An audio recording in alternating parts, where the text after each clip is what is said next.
This is former TNA World Champion Raven, and you're listening to TNA Cross the Line podcast. Quote the Raven, nevermore. And don't cross the line. Or do cross the line. I'm not really sure if you're supposed to, you're not supposed to. I don't know. Whatever. You get it. TNA Wrestling. Cross the line.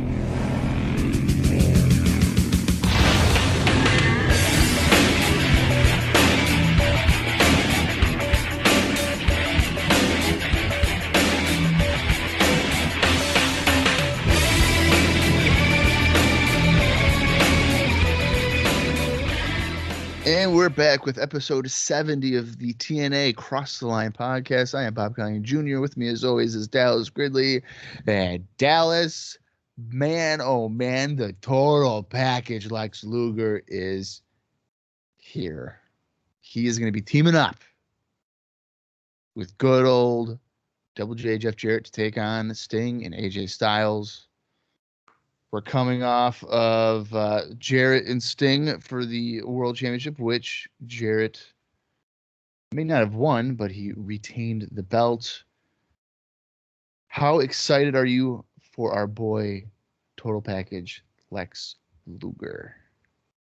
Well, Bob, recently on a bonus episode, we covered a WWA show where Lex Luger was wrestling.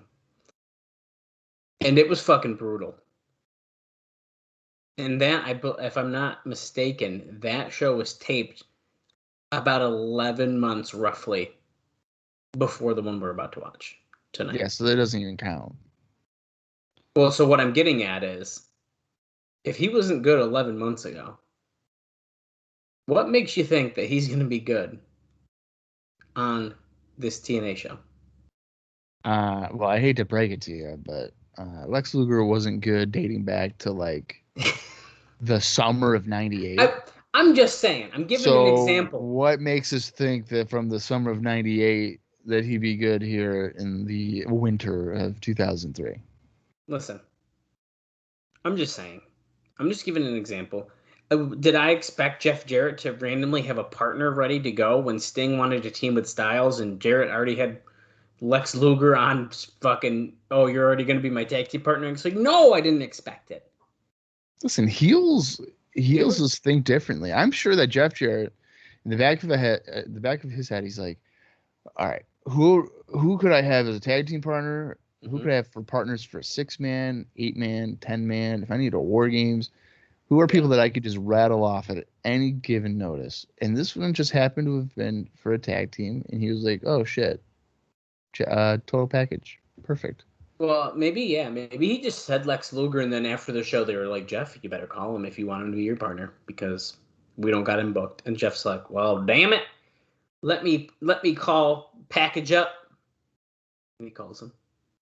He's like, yeah, it's gonna damn you researchers. How dare you not know what I'm talking about? He's like, have you listened to 60K. Have you listened to that episode yet? Which episode was that? Of My World, where he flips out on his researchers? No, I haven't yet. Oh, damn it. I don't know if well, I guess they edited it out of the YouTube version. I don't know if they went back and edited it out of the... Did they really? Yeah. Wow, why? Did he get that angry? He was pissed, because they're talking about Steve Austin and the context of, like, you know, Steve Austin hated, yeah, he doesn't hate him now, but he hated him back in, like, you know, the 90s or whatever, because because, you know, Steve Austin worked Memphis and he was looking at a paycheck and he was like disappointed by it. And then Jeff Jarrett went by and said, keep on staring at it, boy, ain't going to get any bigger. Holy shit.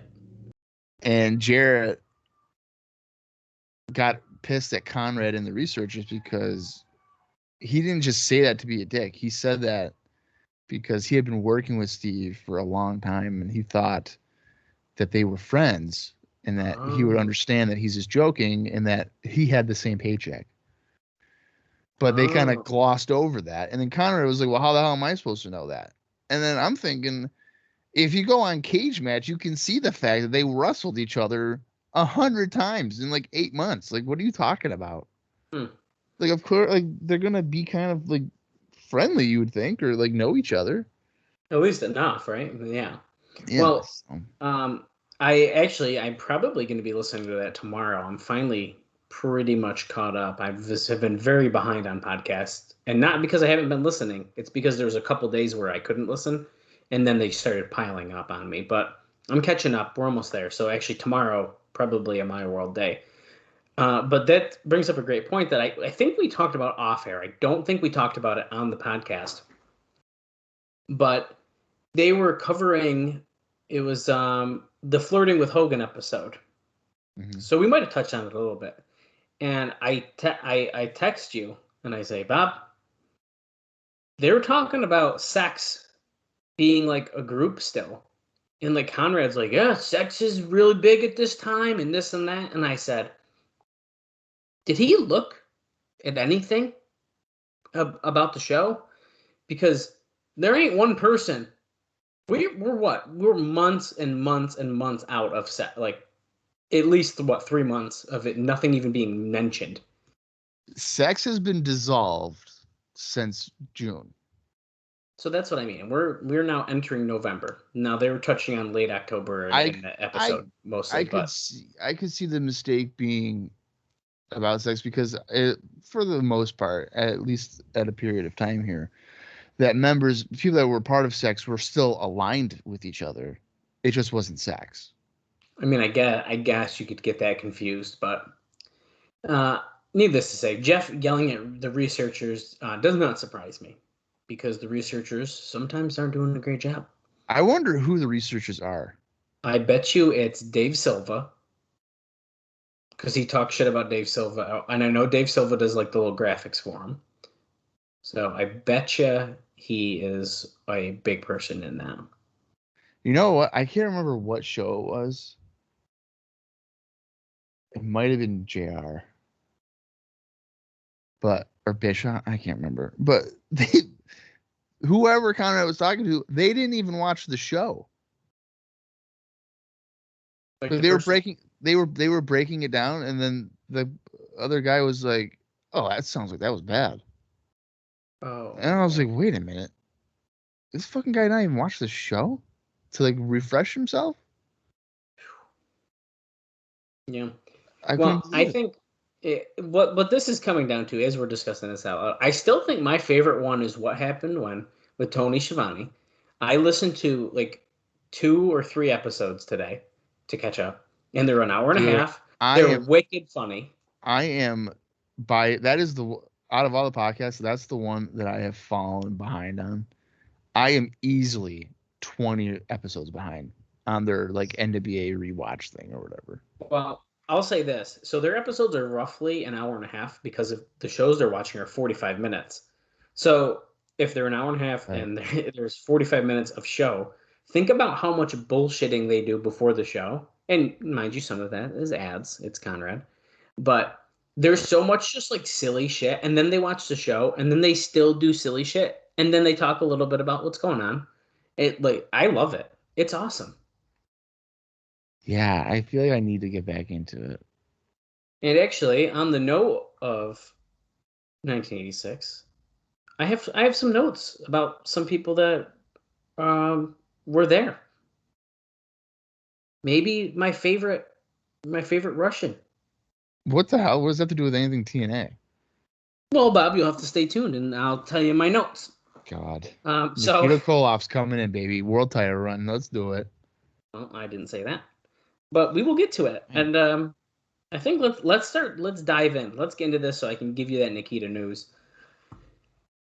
Sorry, that mystery person from 1986. All right. That's what I meant to say. So Bob, last week, let's run down the card. We liked the show. We gave it a thumbs up. Wasn't a bad show. Thank God. Let's just run down the card real quick, like I said. So we had The Gathering, CM Punk and Julio De Niro defeating Kid Cash and Laz. Then Shane Douglas defeated Sandman in a fucking awful 4-minute and 51-second match. Yeah. It felt like that was 15 minutes long. Yeah. And Tracy Brooks is with Shane Douglas now. She is aligned in that franchise. group or whatever we're calling it. ECMO and Sonny Siaki defeated America's Most Wanted. Then we had the Michael Shane Triple Chance Invitational Battle Royal. And that ended up creating some matches we're about to see tonight. But X was the winner. Our buddy PCO made his debut under a mask as X. And he defeated Chad Collier, Chris Sabin, Christopher Daniels, Johnny Storm, Low Key, Shark Boy, and Sonjay Dutt. So, that's a lot. And good thing we have a huge muscle guy as in an X Division Battle Royal. And actually, I got a note on that too. Stay tuned. 3 Live Crew, which was BG and Ron Killings in this case, defeated David Young and Glenn Gilberti. Raven defeated Father James Mitchell in that last man standing match. And then I believe at the end of that match is when he told the gathering that they're good. We're done. He set him free, if I'm not mistaken. Yeah, because he was like, "Oh, I want to do this on my own," or something. Like, I told you guys to come out here. Like, I don't need you. Like, go your separate ways, blah blah. And then CM Punk, a guy that's been kicking his ass all over the Indies, was like, "No, Raven, please, no, come on, please, I need you." That was weird. Yeah, and then in our main event, Sting returned to the TNA Asylum, and he defeated Jeff Jarrett in an NWA World Heavyweight Title match by disqualification. That's right. And that ended up, after that, they made the match where Sting was like, "Jarrett, I want to do it again with AJ Styles as my tag team partner next week." And Jarrett's like, "Okay, well, I got a partner too, Lex Luger." So a lot went down last week. But we liked it. It was fun. So, Bob, what do you think that the readers thought about last week's show? Well, I think that since Sting came back, they're going to go with a thumbs in the middle. Wow. No, they gave it a thumbs up, 53.4%. 26% gave it a thumbs down, and 20.5% gave it a thumbs in the middle. Dave notes that this response was the highest in a few months, which has to be attributed to Sting, but still nowhere close to the level the first time that Sting came in. Well, I only went thumbs in the middle because Sting is the ultimate B+ player. So wow.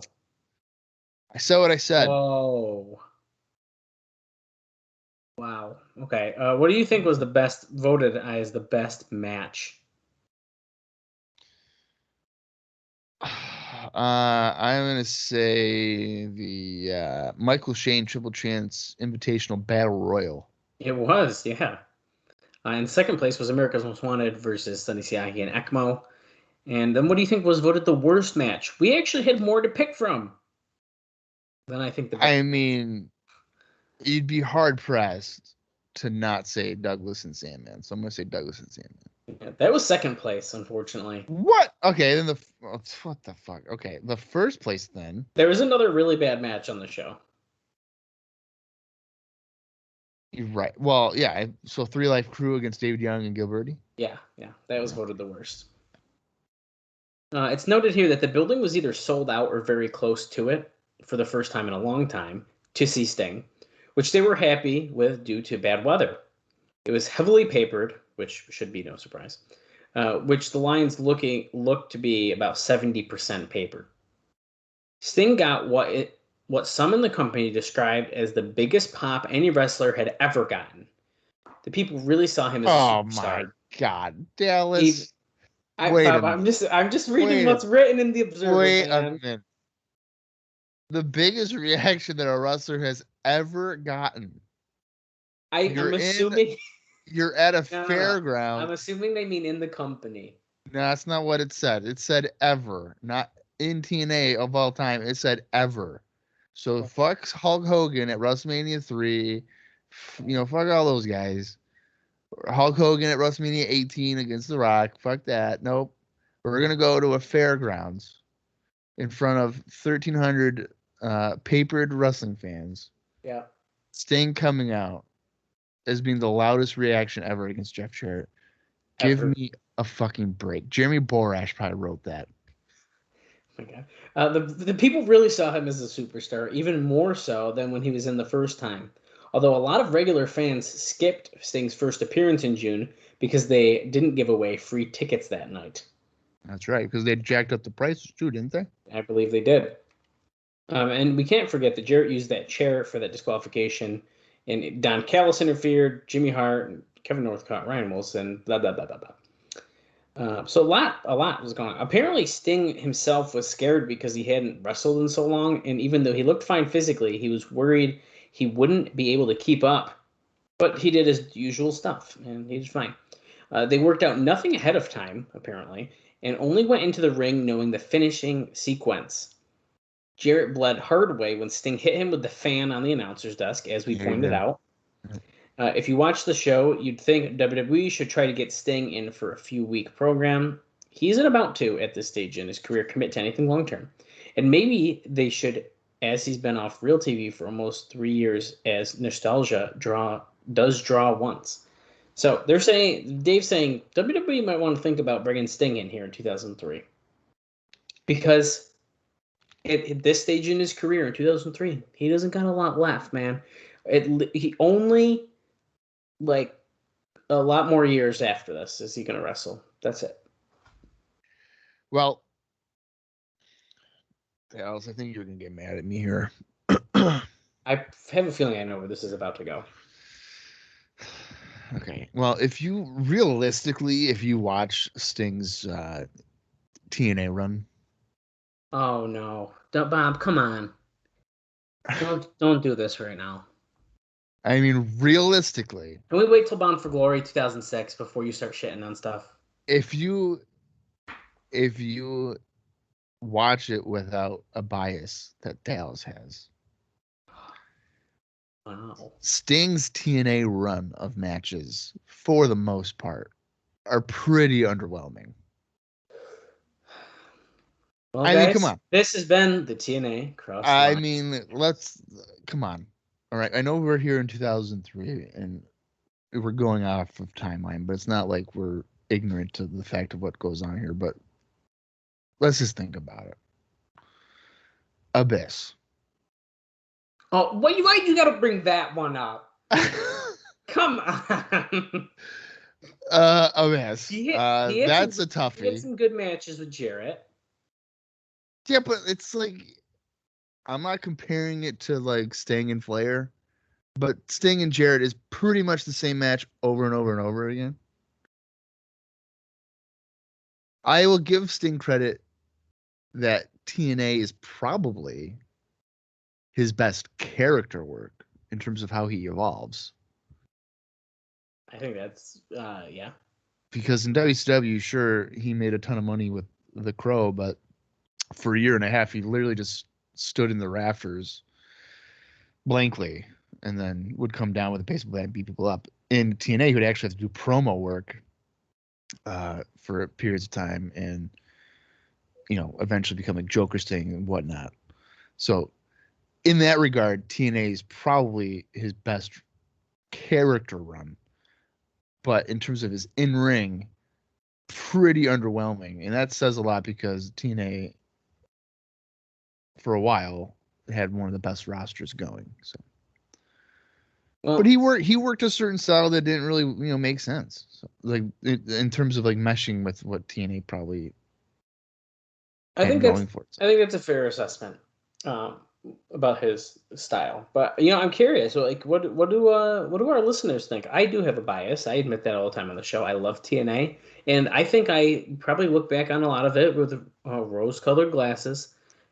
And I think I do, but and Bob likes to shit on everything because Bob likes to find the negative and stuff where I like to find the positive. So I'm curious what our listeners think. What does everyone think about TNA or Sting's TNA run as a whole?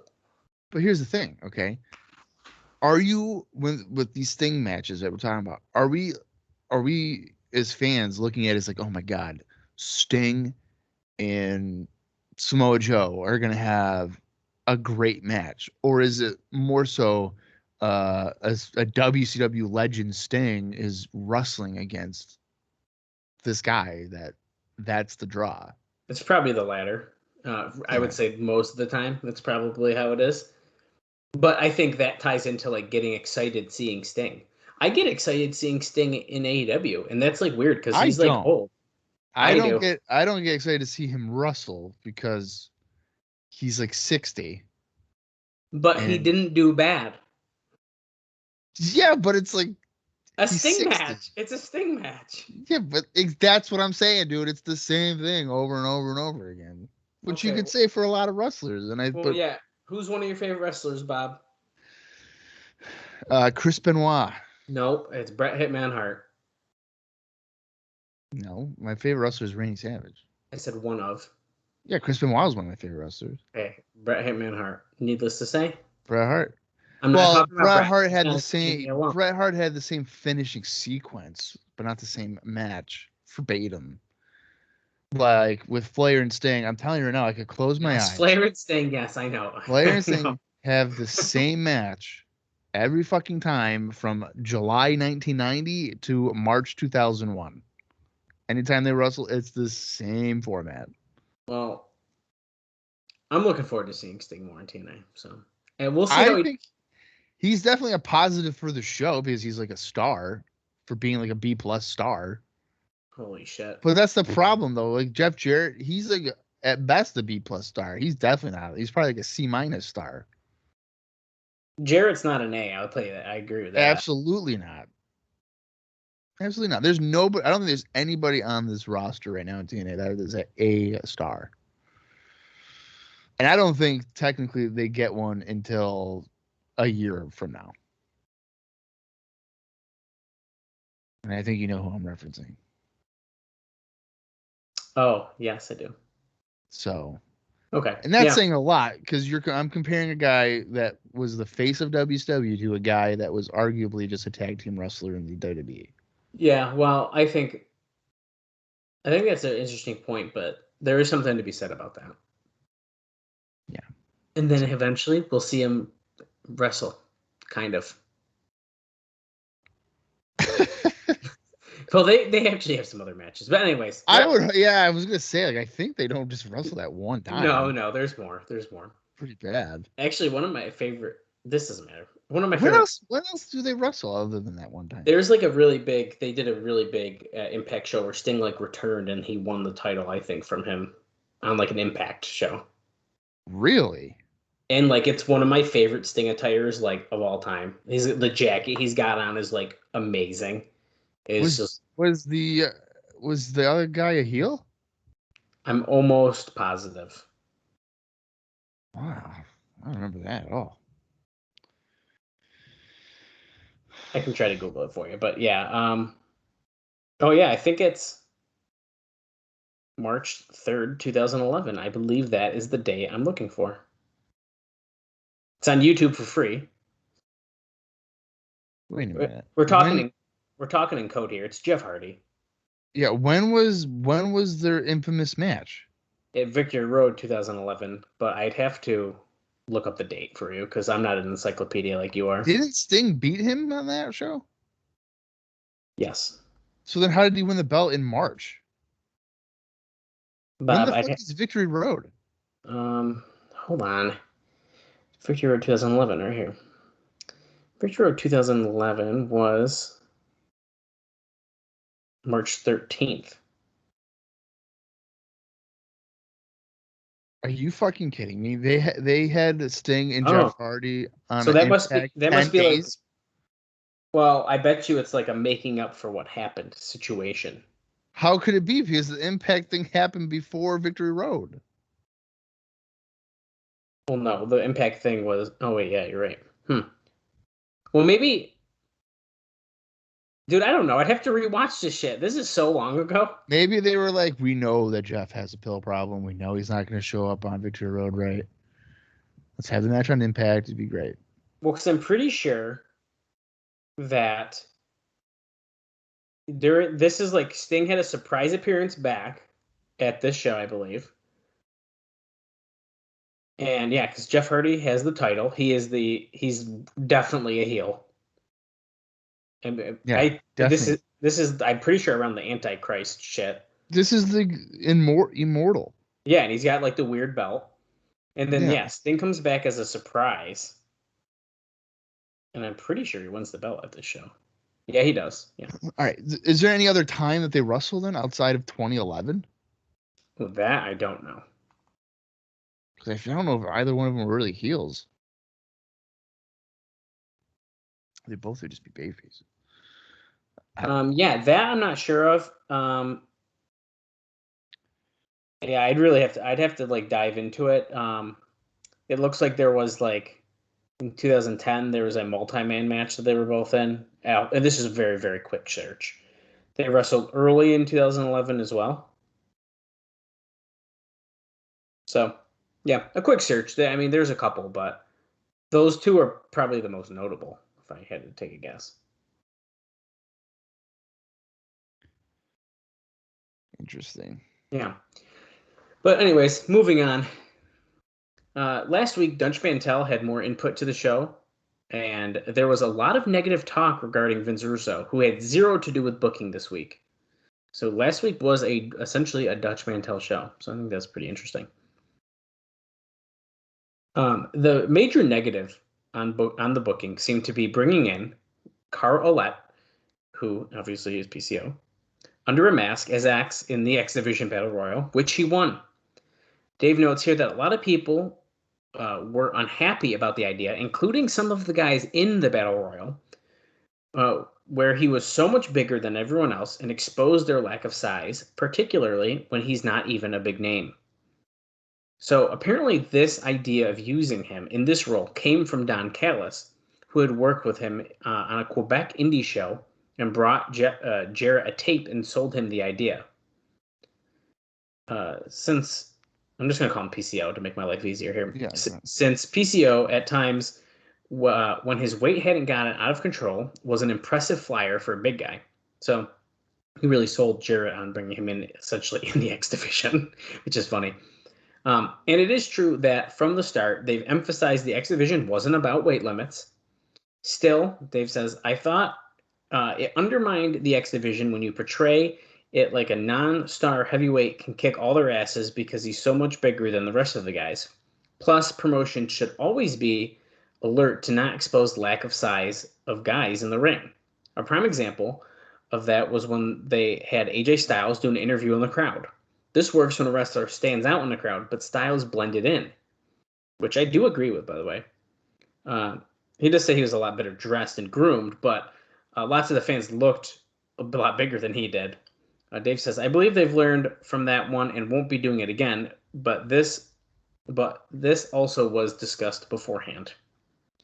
I think that's a pretty interesting note. Because you're making all your X Division guys look super small when you probably wouldn't think about it if they're already small wrestling each other. Well, that's why I don't think it's that big of a deal. They're fucking cruiserweights. Like, of course. I mean, I don't think it's like an end worst thing ever, but I do think it's an interesting thing to point out. Who cares if one guy made him look small? Dave does, Bob. Dave. They are small. Well, sorry, we're not all 6'4". Also, it's noted that he was down to 235 after he lost nearly 100 pounds from his heaviest days. So who? PCO. What the hell? He was that big? I guess so. Oh my god. He did look in better shape last week than he did when we saw him in a WWA show, I thought. When the hell did we see him on a WWA show? Oh god, who did he wrestle? It was one of our bonus episodes. Actually, I think it was one of the more recent ones. Actually, I think it was the last one. I try to tune those out. I mean, I honestly, I don't want to blame you. I watch them and then I'm just like immediately. It's like Men in Black with the memory thing. Just gone. Don't remember it. Yeah, I don't know. If he's on the It had to have been a hardcore match, right? No, I don't think it was. Okay. Well, but I don't want to waste time too much doing live search on that. But if he's on the show, we can try to look it up. But Raven apparently will seemingly be starting a feud with CM Punk as he did in MLW and ROH. We heard this note before, but Raven told Punk that he was setting him and Julio free and wanted to be on his own quest for the title, and Punk begged him as Raven walked out. So I would assume very soon we're going to see this feud be set up. Very soon. Well, Yeah, I mean that might be the focus, but I think it's also going to be with Julio. Yeah, I think it kind of has to be, right? That's what I think. Yeah. I mentioned it before, but Douglas's new franchise team are going to be himself, Tracy Brooks, who is apparently going to be given a new name, and Michael Shane. Douglas introduced Brooks, but failed to give her a name, because she interfered in that match with Sandman. So apparently, she's going to have a new name soon, which is kind of weird.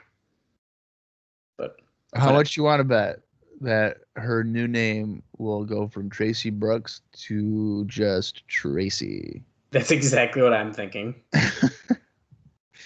It looks like I didn't highlight this before, but so they didn't. Apparently the decision was made to give her a new name, and by the time the show started, they still hadn't decided upon one. Dave says, "I think they were considering Francesca and a bunch of other names with boob connotations. The winning bid seemed to be Tracy, Tracy I Taylor, sorry, which meant to have a Terry Taylor reference and the initials that tell you the boob connotation. So her initials would be Tit. Tit, of course it would be. Oh my god. We'll see what happens. What a joke, dude. Oh my god. Yeah. No, I don't think I have too much more pre-show notes here, but why are they so obsessed with like stupid shit like that? Boobs and sex and yeah, like it's so 2003. 2003. Yeah, you're right, but it's so. And I know that Russo's a big Howard Stern fan, but it's such like middle school humor. It is. Like, oh, we gotta do tit, like, fart, like when the Dupps were like, picking their buttholes. It's like, oh no, that's so funny. Oh, you farted. Yeah, it is. It's not even funny. Not for us smart wrestling fans, dude. Educated, young. Well, here's the thing. You know what? It would make sense if it was on free television, but are like 9-year-old kids buying fucking $10 pay-per-views on a Wednesday night? Probably not. To see Shane Douglas and Tit. Oh my god. He should. No, okay. You know what? They should give Shane Douglas a middle initial like Terry, like Shane Terry Douglas. That way it could be STD. Holy shit. STD and Tit. STD and Tit. I like it. Be great. Well, Bob's been waiting for this now. Nikita Koloff, one of my favorites. He had a great best of 7 in '86. Who does the religious stuff with Sting on occasion, was backstage at the show. Hey. But probably just to see Sting, as there was no talk of using him. Okay, well, the guy can't wrestle because like he's disabled from his like a neck injury. So I can't imagine that they'd be using him in ring. I mean, they freaking had him earlier this year, and he like did a punch or something, and he was like, "Oh, sorry, Dusty, we're pals again." Yeah. Also, guy, what the hell? Also, I know. Also, last week I forgot this happened, but Roddy Piper taped a promo that aired on the show, and he did a better promo than in a while, and said he was on his way back. He teased that he would stop Hogan from coming back, and then, regarding Hogan, didn't know what he'd do. Right before the promo, Callis did a promo and said that he was being totally serious and that Piper was insane and should be in a mental institution. So, good thing they played that right before the promo. Well, I don't understand, because they were like, well, when Russo was there, it was like, it'll never be back. And then literally the next week, Hogan's coming in, so Russo's gone. Now Piper's back, and Piper's coming back to make sure that Hogan doesn't come back in. Which would mean he's aligned with Russo technically on that one. Yeah. I don't know, man. That's confusing. Yeah. Well, they also officially broke up Triple X because Daniels and Low-Ki began fighting in the Battle Royal, which set up the singles match on the show we're about to watch. Dave says he's presuming Daniels was to go over since Low-Ki was only in for 2 weeks. So we'll see if that happens for sure. But Elix Skipper hasn't been mentioned at all, and recently actually worked a WWE tryout match. It's pretty interesting. I didn't know if I took it necessarily as them breaking up. I mean, they were just fighting in a battle royal. I don't know, man. They seem pretty done to me. Yeah, maybe. I guess so. A couple more things here.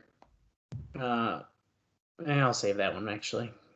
Bobby Heenan is working on a second book, which is more of a comedy book on how to handle funny situations. Now, we're bringing this up for a reason, and that's because the book should be out in March or April, and Heenan is actually under consideration by TNA. Oh, I don't want you to choke when you're eating right now, Bob, but No, go ahead. to referee the Hogan versus Jarrett match.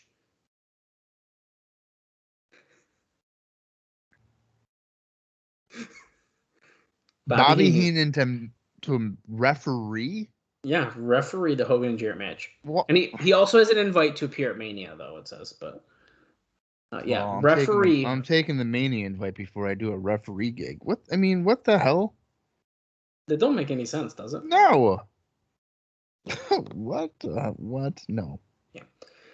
And speaking of that Hogan Jarrett match, as of things this week, as they stand this week, the big pay-per-view is now being talked about for either February 22nd or 29th. More likely the latter. Still with Vegas or Tampa as looked at location. The feeling is to go 2 weeks after the WWE show, which is on February 15th. So we're already pushing back a show that had to get pushed back. Right. So you guys can make that assumption where you want. And I bet you they want to do February 29th for the uniqueness of February 29th. Yeah, I would. So. Right? Isn't that once every 4 years or something like that? Yes, it is, Bob. Yeah. Do you want the sad news now or right before we start the show? Give it to me now. I like being sad. Well, I was actually going to start with this, and I forgot that it was in here. It's unfortunate, but Crash Holly, Mad Mikey, has passed away. Oh, shit.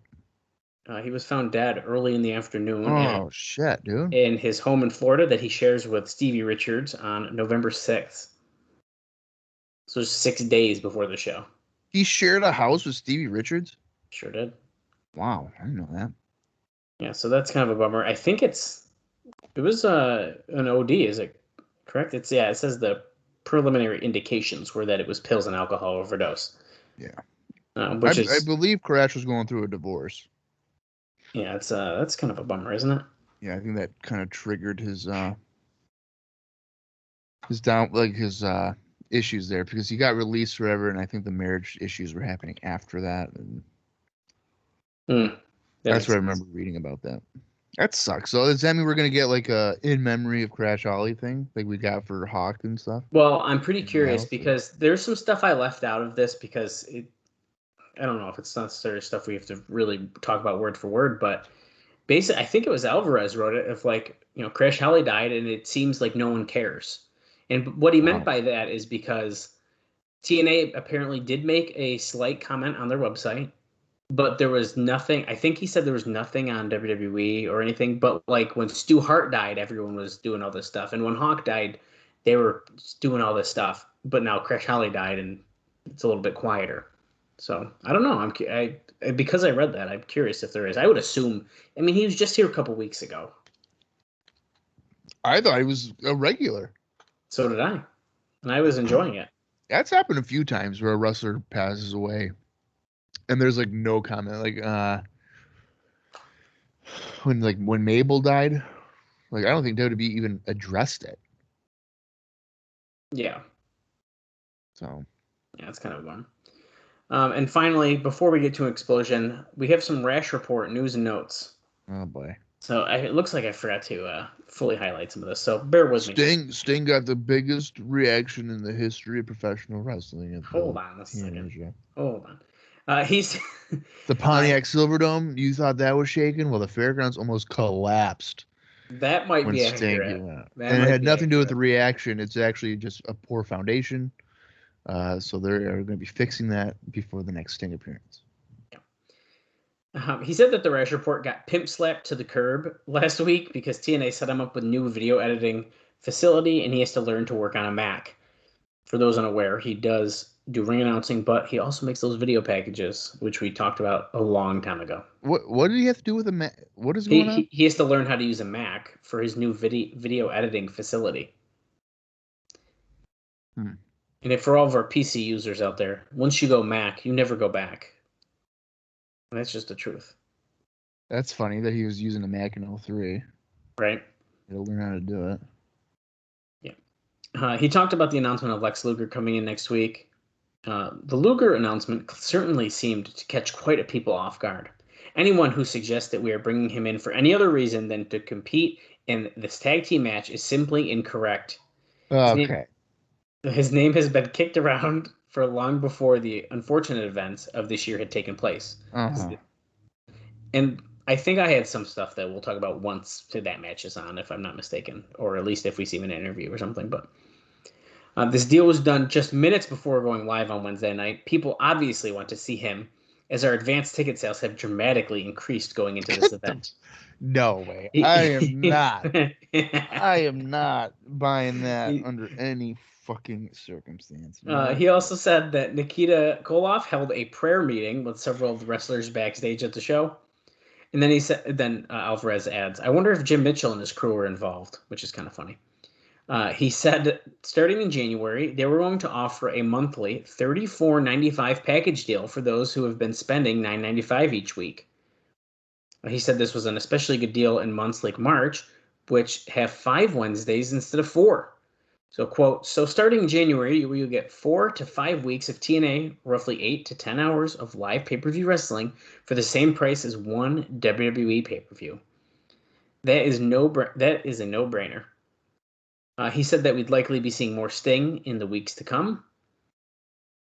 And he also wrote that the passing of Mike Lockwood is a very sad situation, and I'm not sure there is much more I want to say at this time.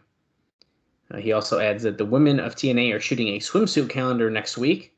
Sign me up. They're working on a deal to offer pay-per-views via streaming internet video. Quote, this will be especially popular with our international fans who can't get the show in their area, or the folks in countries who get the show about 52 weeks behind. That's not in the quote. That's an added Alvarez part, but that's funny. Yeah, because that was going on like in the Netherlands or whatever it was. Like, they're still probably in fucking August of 02. Yeah, but that's all I want to start with. That was a lot, but we had a lot of talking back and forth as well. I have some good stuff we're going to talk about during the show, including I'm just going to set this up as a tease in case you turn this off right now. I'd wait because I got Dixie Carter's statement she released on why Lex Luger was being brought in, and we'll talk about that during his match later on in the show. I don't know if there is a... That's a tough one because I don't buy the whole, we were talking about bringing him in before the unfortunate passing of Elizabeth and shit like that. I feel like I do remember his name being kicked around, but I could be wrong. Needless to say. I mean, maybe, but the timing of it, I mean, come on. I know.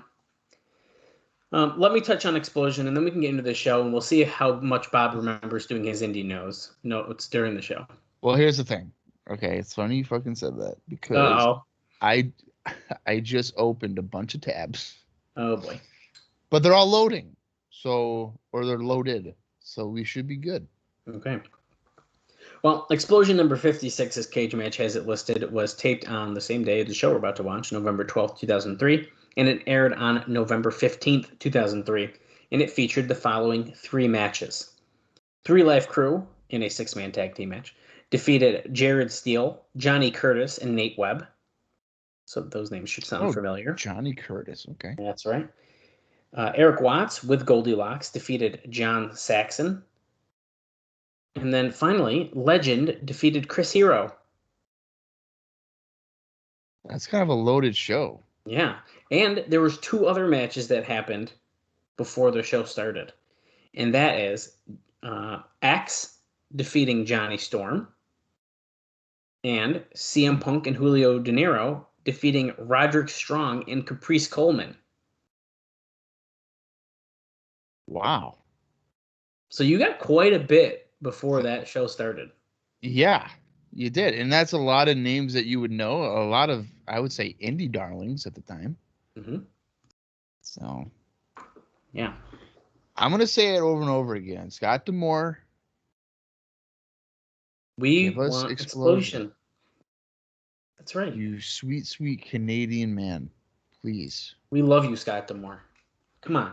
Please. You should never have lost to Mantar at Action Zone 95. You should have beat him.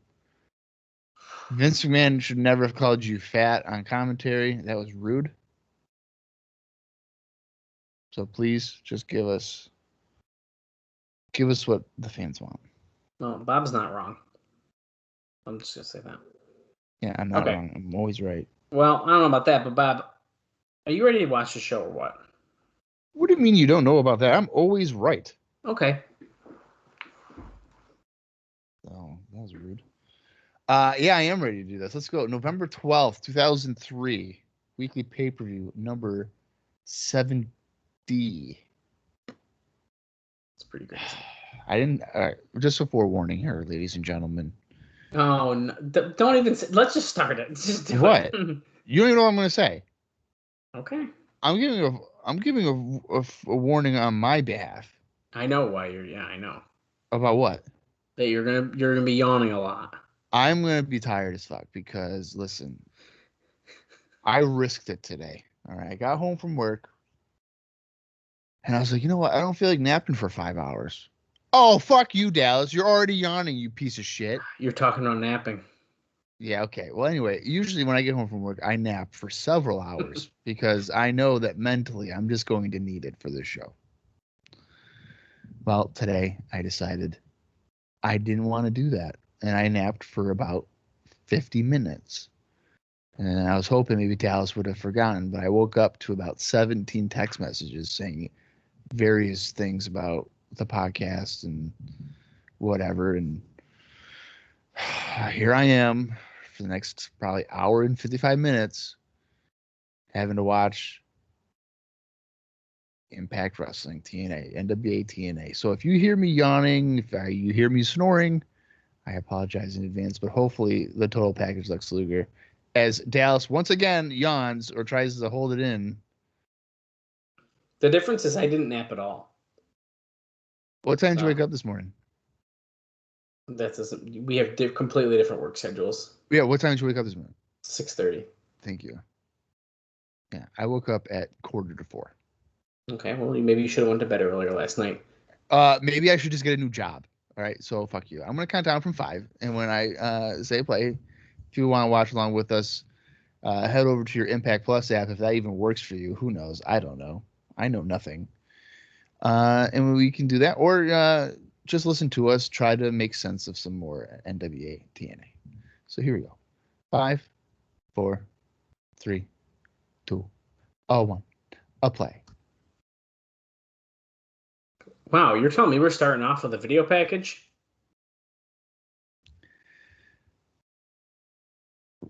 It's Styles yelling to Jarrett. Is that when he's in the crowd? Yes, it is. Okay. Yeah. So if you notice, the guy next to him clearly is bigger than him, which is a note we were just discussing. That they what? Because they were using that as an example when Styles cut the promo in the crowd.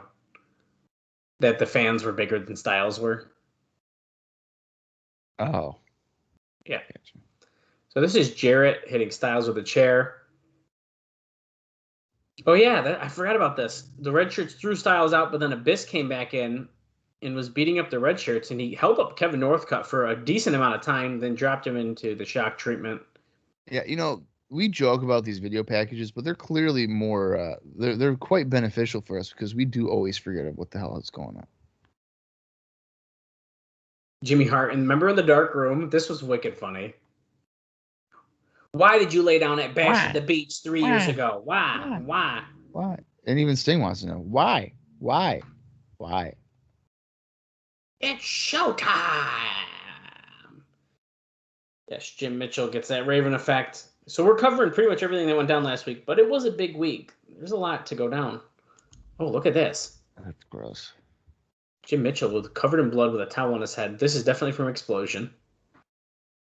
They should probably put a seizure warning on this. It's like flashing. He's saying it's not over. Oh, he said it'll never be over. Okay. Yeah, at some point you got to give up, right? Right. Tonight. Red Shirt Security versus Raven and a mystery partner. Oh. And here's Raven saying, I've walked this alone. And CM Punk with purple hair is like, boss, come on, man. Raven, please. I'm not liking the purple hair. I hope that's changed. Scorpion Death Drop. And Rudy Charles' legs happen to be outside the ring, and Don Callis pulled them out. Oh, and Jarrett hit a stiff shot. His legs just happen to be dangling over the apron to get pulled out. I just want to point out, I've yet to yawn, and Dallas has now yawned 3 times. I think you got it in a matter of 2 minutes and 33 seconds.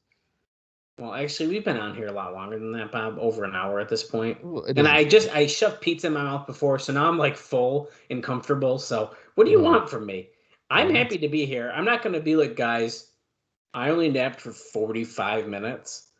Yeah, I actually only had a nap instead of an extended sleep like I always have. It's okay. I'm not judging you right now. You're judging me, and I don't appreciate it. Styles, double close on the red shirts. Here comes Abyss, but he's a good guy. Just kidding. Black hole slam. I'm not judging you. It's fine. I get it. Listen, you have a cush job where you get to sit down all day and just click on a mouse a couple of times. I am physically moving all day. Well, I'm listening to Sting talk about how he liked what's going on here in TNA, so he's going to come back. I like it so much. I'm coming back next week. For my 3rd out of 4 bookings. But you fans don't know Under that. one circumstance. You be my tag team partner. Now, why would you want to do that? AJ Styles hasn't won a match in about a month, so why would you want to team with the guy? Well, they're trying to give Styles the rub here, which, I mean, I can give you a note now if you want while we're still kind of going through a video package, but... Hit me with it.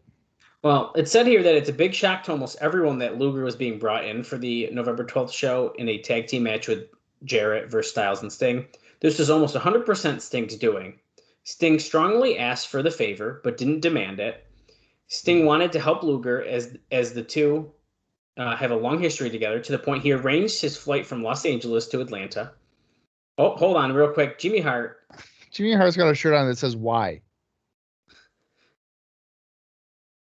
Why?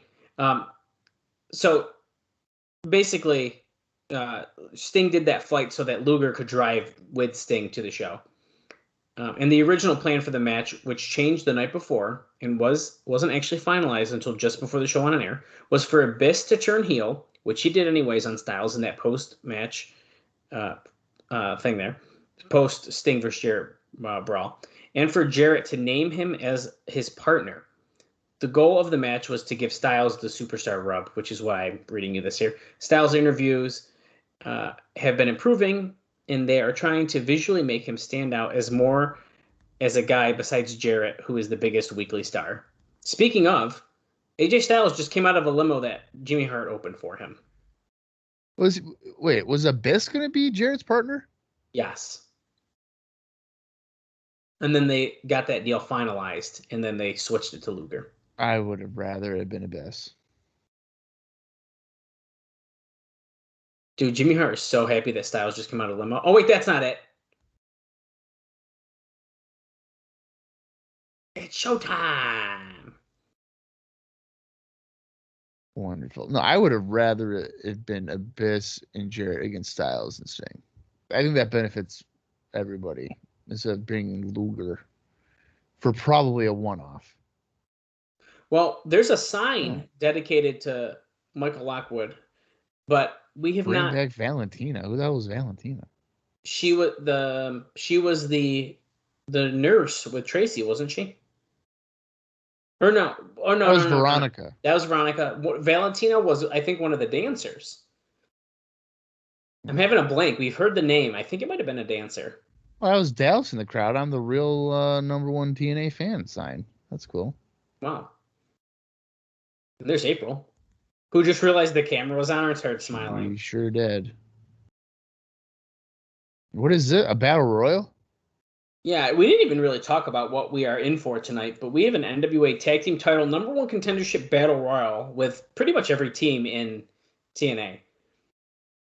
We also have 2 Michael Shane Triple Chance Invitational matches where Daniels and Low-Key will be facing off, and Sonjay Dutt will face Chad Collier. And The winners of those matches will face X in a match next week. We got someone from A&W. Wildcat, Chris Harris. Well, we're about to see a battle royal, so there's not going to be a whole lot to talk about. I have some notes we could discuss, but I don't have a whole lot of super fun stuff to talk about during the show. So,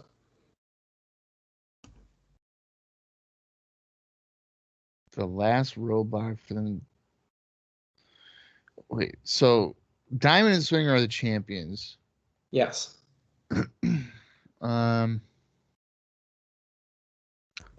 Only get eliminated by Over the Top. Every 60 seconds, someone comes in. Who's going at it here? Are they okay? So it's just Harrison James starting off. So, and how many? What's the intervals here? Probably what? 2 minutes? A minute? 60 seconds. Oh, Harris goes over geez. the apron. But... Hey, Bob, I see a Kiss shirt in the crowd there. What do you think about the news of the Demon coming to Impact Wrestling and Bound for Glory? That's embarrassing. Okay. I mean, come on. Dale Tolberg? Really?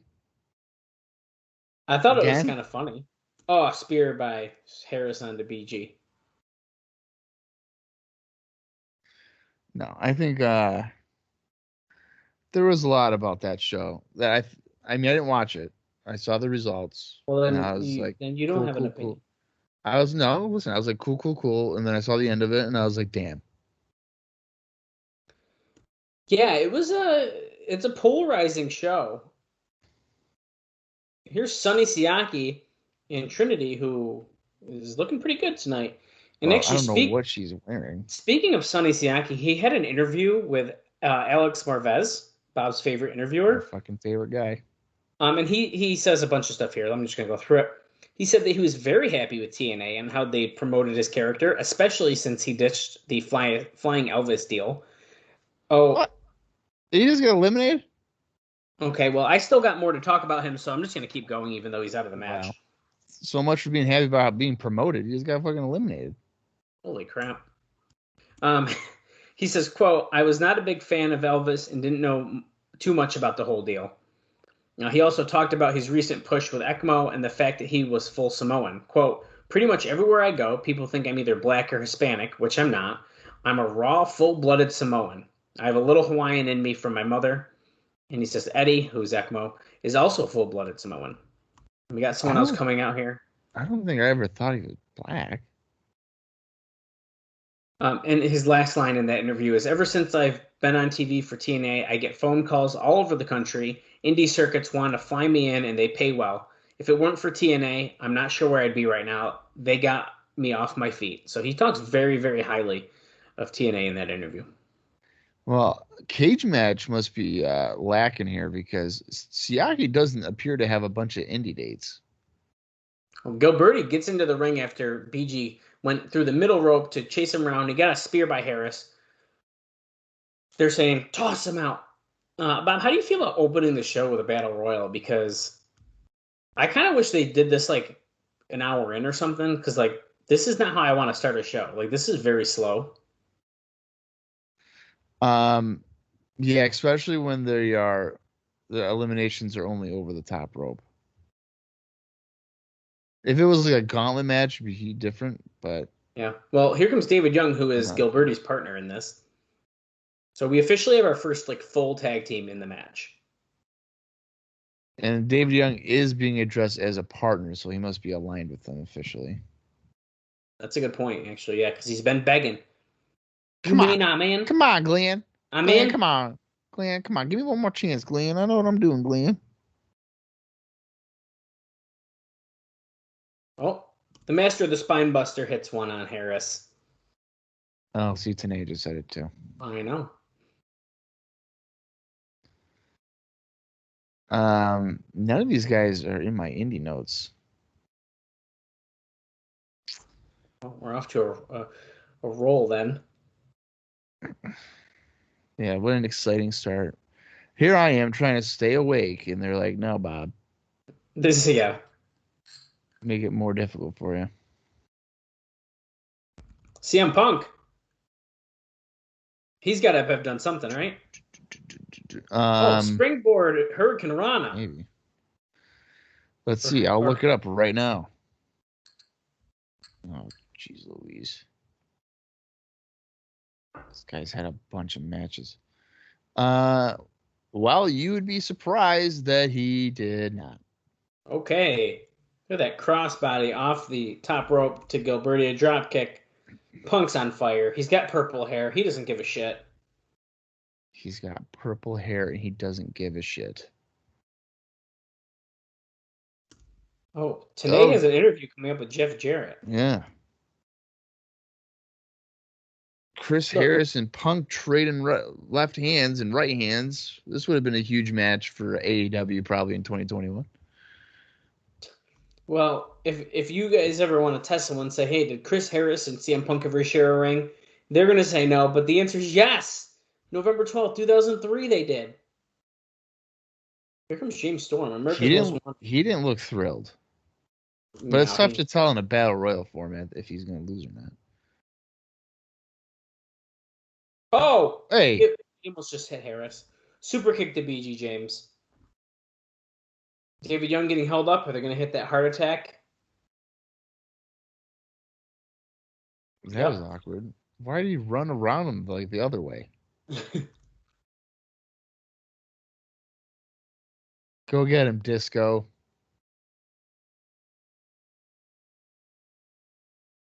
His jaw jacked. I love it. Double hip toss? No. Wait. There he goes. Hey, look at that. They threw him over.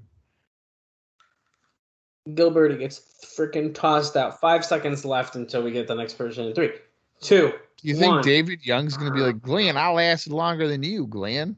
I would. Why are you mad at me? Here comes ECMO wearing a shirt for Mad Mikey.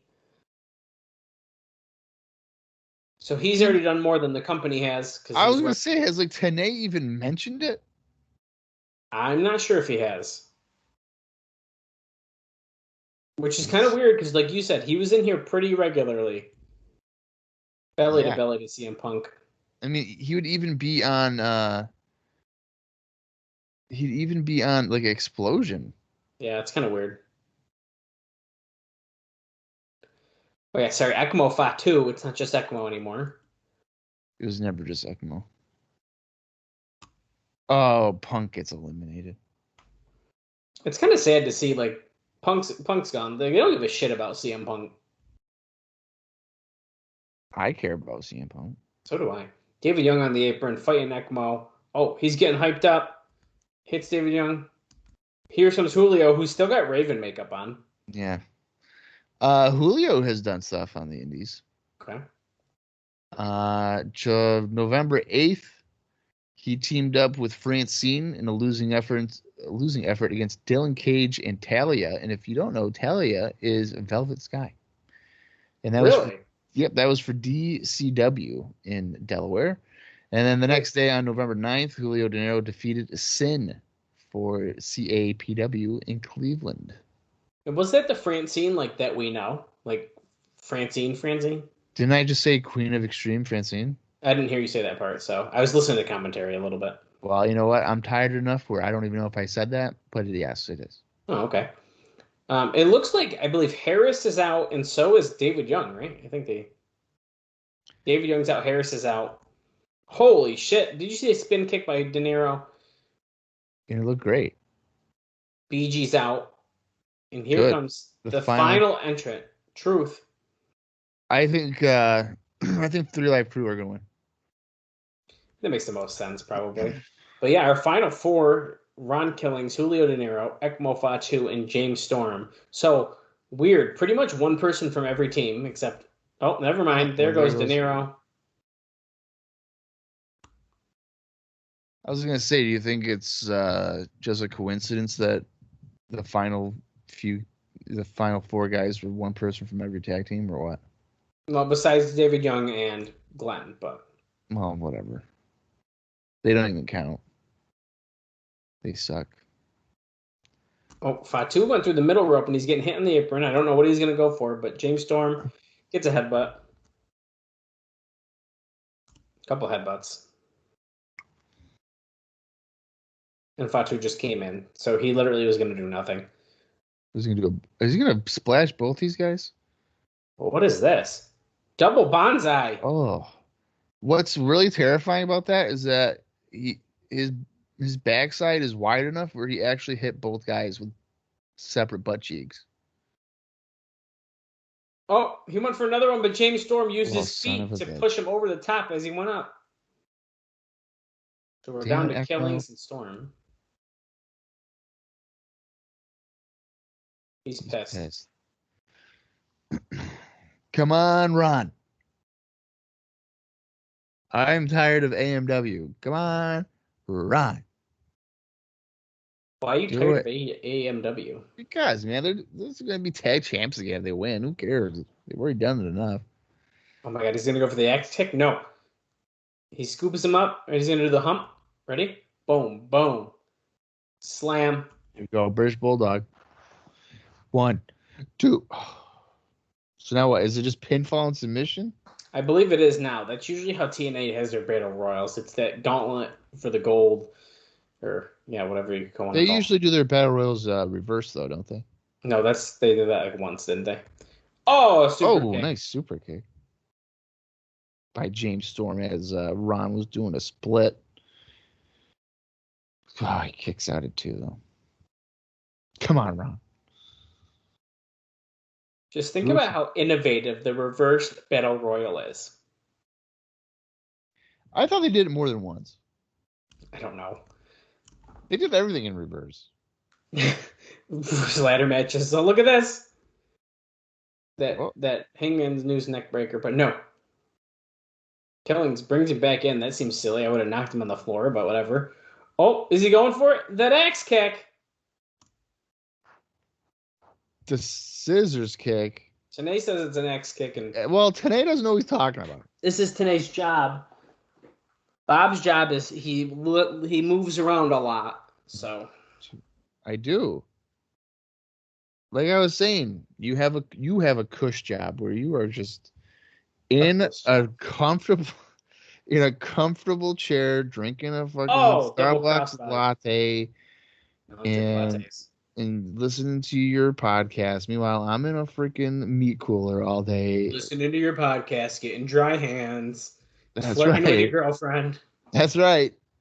Okay, all that is exhausting. Especially the last thing. Right. You do it, and she's like, I gotta go home and watch Friends. You're still picking. Killings up. 8-second ride. There it is. Oh, that might be it. Wait a second. She's actually been watching Veronica Mars, in case you were wondering. Oh, God. Oh, my God. That's so bad. David Young's ringside trying to use the tennis racket, which I definitely think is more of a badminton racket, but It's whatever. What do I know? A racket. And here comes Gilberti in the back. He's got a steel chair. Oh, shit. Chair shot to James Storm to the head. Wait, he's gonna kick out. Well, Killings is picking him up to hit that front suplex. Oh, maybe he'll win. He hit a move after that. 1, 2. Yes. Real life crew. We be dropping like bang. But speaking of the Veronica Mars thing, I was like very loosely paying attention to like an episode. Apparently, it was like season 2, and one of the comments was like the girl was on the phone, and she was like, "Don't worry, we're not brother or sister." Oh my God.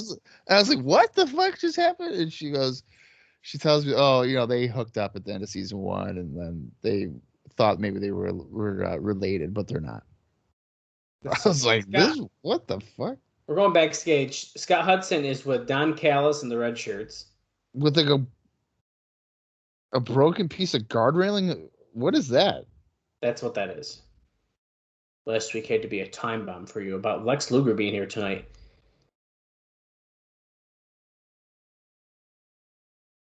Yeah, Jeff Jarrett shocked the world, and he shocked me last week. AJ, time to step up, son, and I don't think you can do it. Who will be Raven's partner? Oh, well, Cal says he doesn't need a partner. Who do I think it? Yeah, Terry Funk. Well, we keep hearing that name, man. I think there's a good chance.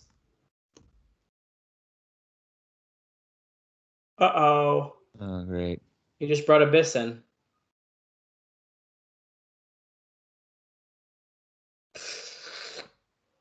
He's disturbing Abyss, so he tells him to get out of here. Get so, out of the way. Oh no, Don Harris and Abyss tonight.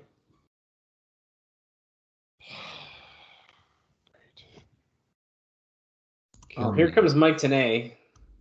We're at 22, 43, 44, 45, 46. If you are watching along with us, TNA, the master of the facial expressions.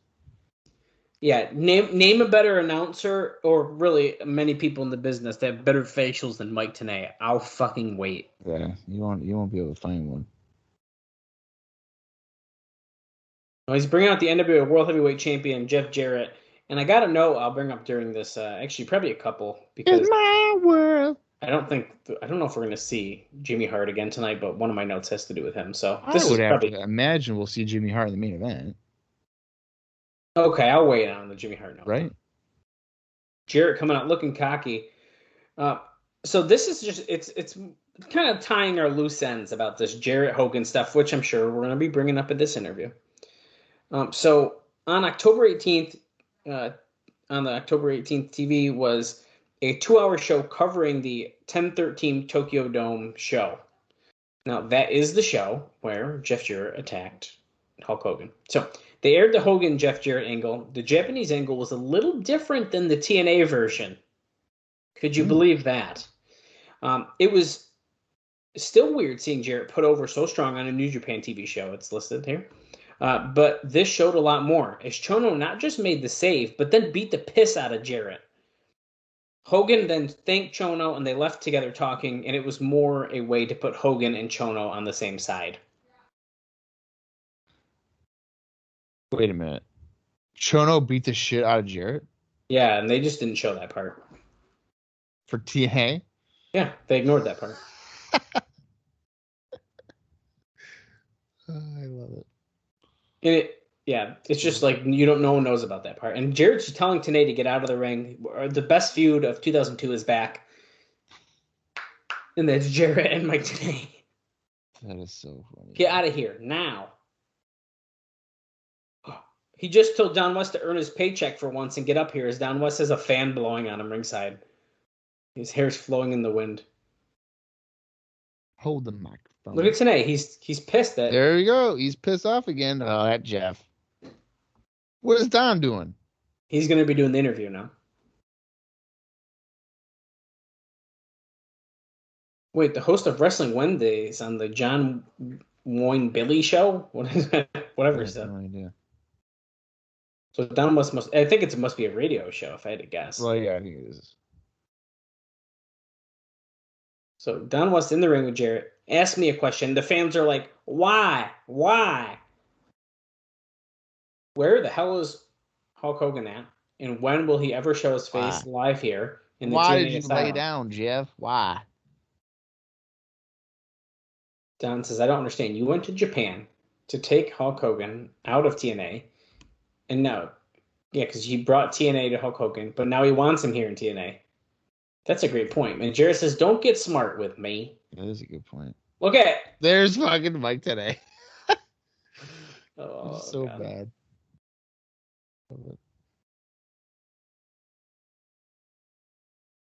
Yeah, Hogan bragged about all the titles. Okay, so this is actually a little more Hogan heavy than I was expecting. But we're like rehashing everything we already know. Yeah, I cracked him with the guitar, and now he's got knee surgery. Something doesn't sound right with that.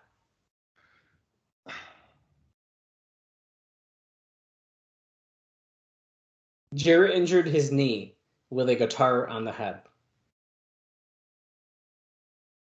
John Boyne Billy.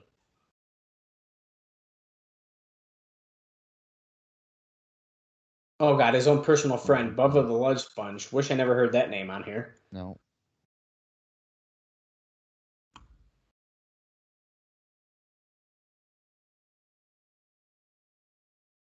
The only thing he sees about Hogan running around is that little sawed-off run. Jimmy Hart. Well, Hogan, here's the deal. I will not ignore it. Or he will not be ignored, excuse me. He said it again. He said, we're going to settle this. And it's going to be your choice. Either you can come here in TNA, or I can take TNA to Hulk Hogan once and for all. Yeah, great. And I will not be ignored, except I will be for 7 more years. Yeah, literally. Okay, now on to tonight's tag team match. Finally. In one corner. It's phenomenal AJ Styles. Why does Jarrett insist on coming out for a promo an hour and a half before his match? Because he's got to prepare. War of words, dude. Man.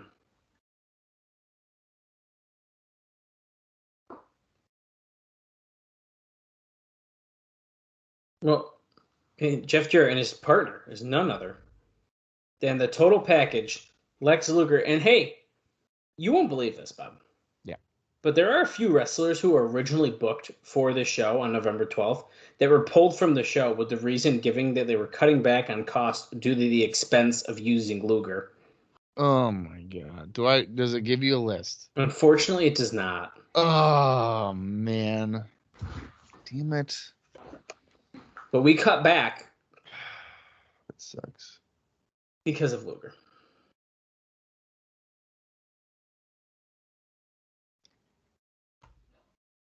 Oh, Boy, that's Raven. the champ has a special surprise, and then it's Raven's theme. Quote the Raven, nevermore. And here he comes, and he has Crash written on his stomach. Oh, okay. White face paint. At least some of the wrestlers have, paid Oh tribute. yeah. He also has Victoria written on his arm. Why? I don't know what that's in reference to, but Raven certainly has done that in the past. Victoria. Is that? I don't know. Okay, said he. I heard Sting's name. I heard AJ Styles' name. I heard Hogan's name. But he didn't hear Raven's name. Well, why would he? Are you afraid those tears of joy are going to turn into a river of sorrow? Were you not paying attention last week? Said, I'm here to fulfill my destiny. He got rid of the church. Is this what they're building to next? Is another Jarrett Raven showdown? Sort of seems like that, doesn't it? I even thought about that last week. I think so too. His destiny. Will it be fulfilled finally? Well, you know what? If you can't get Hogan, you might as well put the strap on Raven. Am I right? Yeah, in January. Yeah. Jarrett says he views him just like he views AJ Styles, that he can't compete on his level. Oof. Says, well, I think you got some more immediate concerns tonight because you have to find yourself a partner. Because I believe you have a tag match tonight. He's talking as if he's the general manager. Teddy Long. He said, I don't need a partner to take the title from you, Jeff. And he walks toward the ring.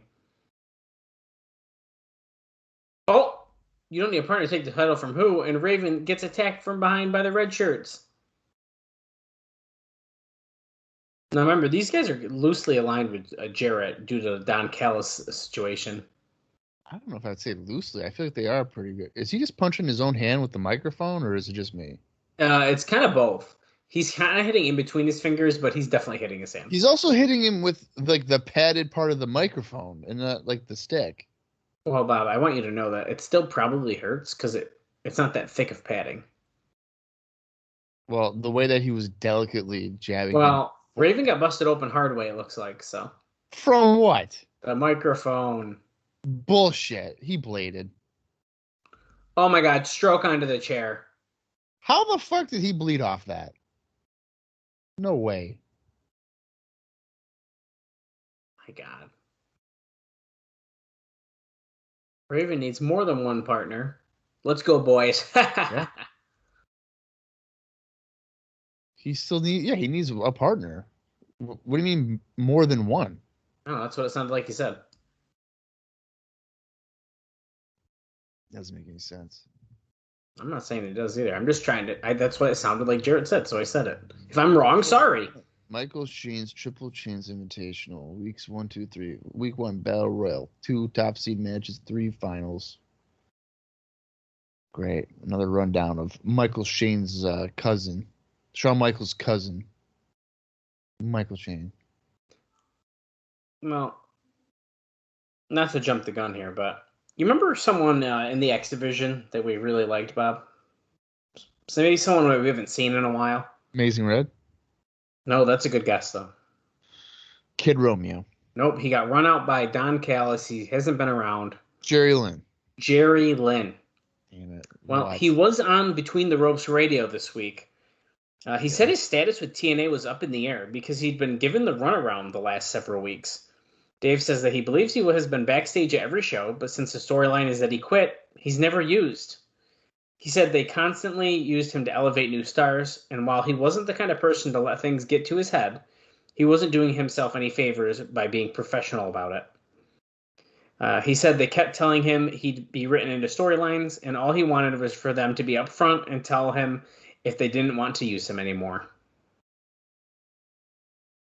So, are you trying to tell me that Jerry Lynn might not have a job anymore, or what? Yeah, it kind of seems like that. But he's also upset with Ring of Honor and stuff. We don't need to talk about all that, but Jerry Lynn's upset with Ring of Honor? yeah, it says here in this interview he was also upset with them because they said they were going to book him for a show, and they pulled the booking, said he wasn't needed. But then a bunch of guys got stuck in Japan. They called him last minute, asked if he'd come in, and he said no due to the prior treatment. So he wouldn't even come out to help him because of the way they treated him. Well, good for him. Yeah.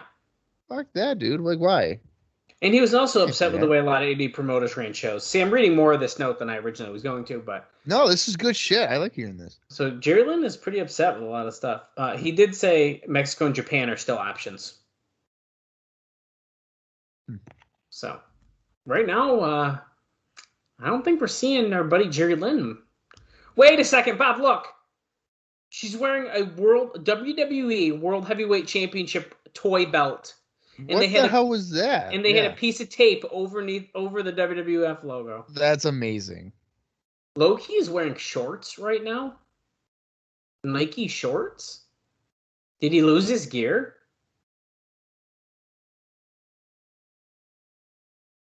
No, I think maybe he's changing his attire. Well, I don't like it. Daniels versus Loki. Here we go. Loki with a nice kick to Daniels' leg to get us started. Andrew Thomas is a referee, so we know there'll be at least one ref bump. Oh, of course.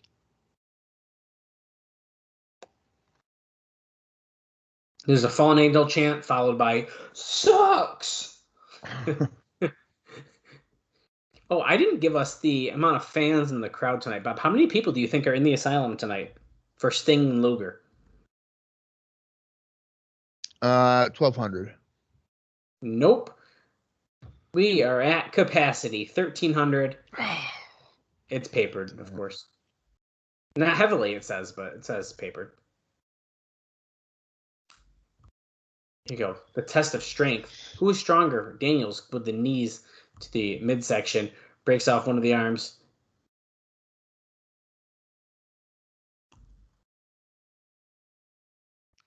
I haven't seen Daniels wear this gear before either.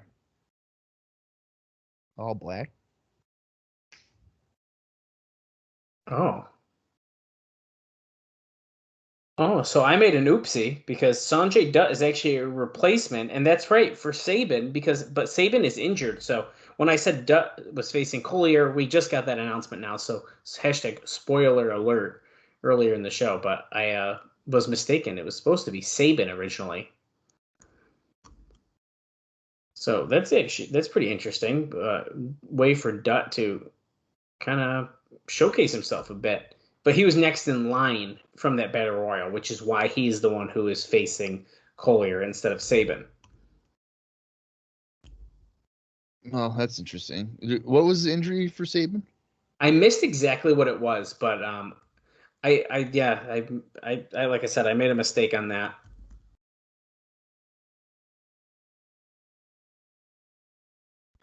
See, I don't know how I feel about Daniels and Loki wearing the same exact colors because I can't tell. Wait, you trying to say, Bob, two guys wearing black shorts, black knee pads, black boots, and bald? You can't tell the difference? Yeah.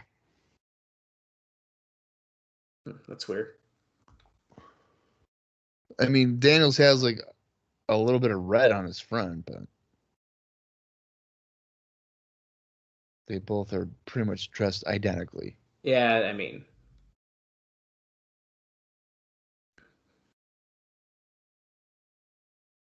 This crowd seems kind of dull for this match too. yeah, they really do. I don't know if I can blame them. It's Well, it's the tag team breakup that nobody asked for. yeah, it really is.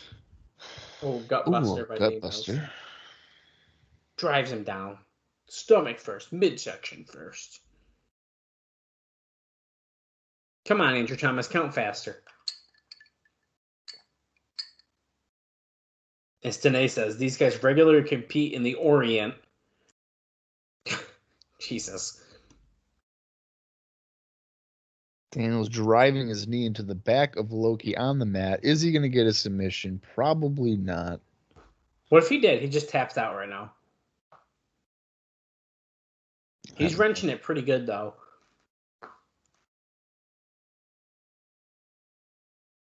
It's more like just like a yoga move. Yeah, I mean, for Loki, it probably is. Yeah.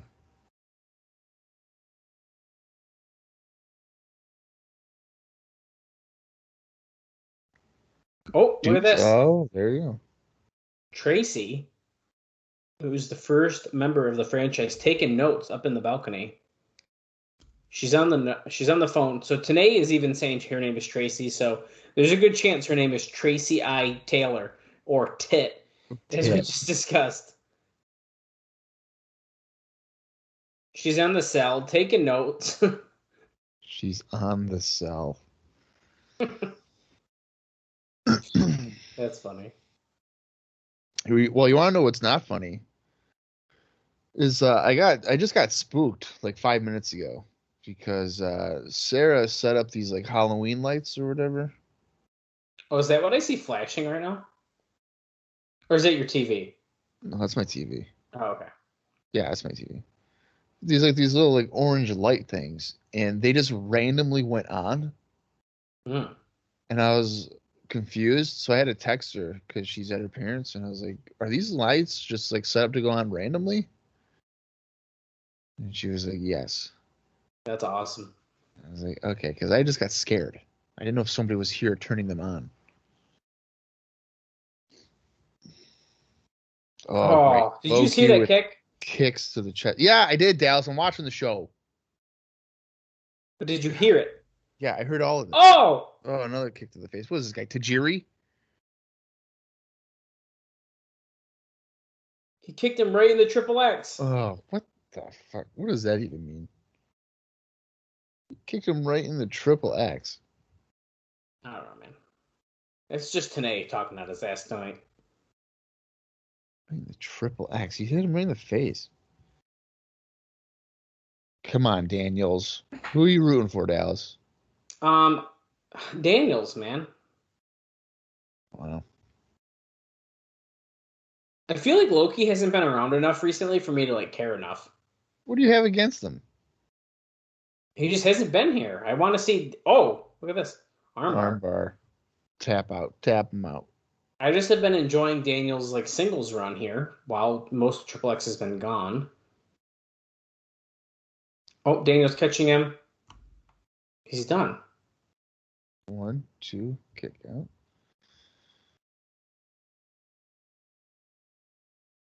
Yeah, this is a slower pace than I feel like I thought it was going to be. Sure is. Which is why the crowd is dead, like Bob mentioned. This match is really making it making my eyes feel The heavier and best heavier. moonsault ever. And he just yelled it, but Loki moved and he landed on his feet, though. Ooh, kicks him.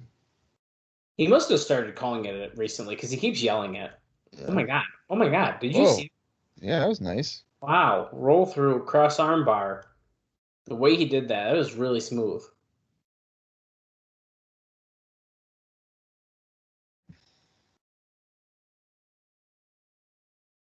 Crowd's chanting for Loki. I'm not. I want Daniels to win. I'm rooting for Daniels as well. Loki up, over onto the apron. Shoulder block to Daniels, though. Comes back in. Oh. Dragon sleeper. Come on. Oh, he's trying to go for that bite of the dragon, I believe is what he calls it when he goes onto the ropes. But oh, look at this. Oh. Wow. Crossed arm slam. What do you call that? Cross arm slam. I was trying to think of a different word, but that's how I got out. Oh, Angel's wings. Oh, No, that's got to be right out, in the middle right? of the ring. 1, 2. Oh, wow. Loki kicking out. That's right, Tanae. How many times have people kicked out of the Angel's wings? I don't know. None on TNA. Everybody? Jeff Jarrett? Jarrett. Sting? But Sting? Yeah. Raven? Last rights? Nope. Oh, Loki's got the clutching, and oh, Daniels turned him around, pushes him into the turnbuckle.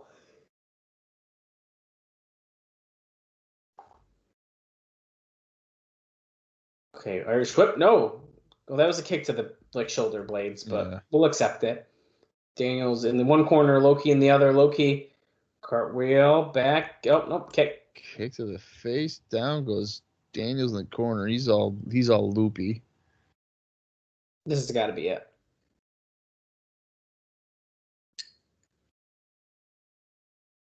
Show the replay. Keith in the trunk of the cartwheel. Guys in the truck. Guys in the truck. Where they at? Please.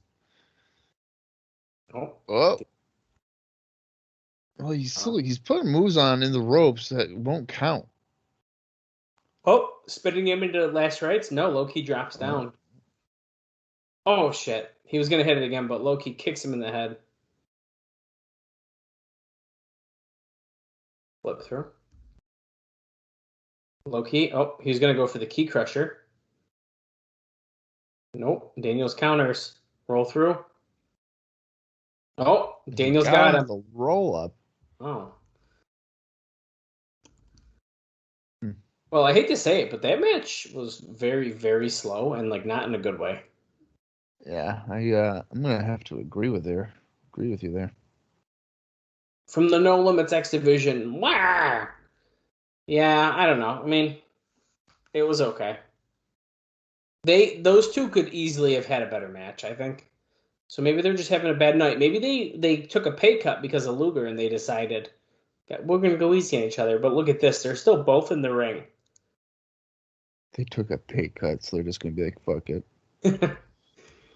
Wait, Daniels are ready to fight, but they're both nodding at each other. Loki puts out his hand. Is Daniels going to shake it? Are they going to join and be a team again? Hit him.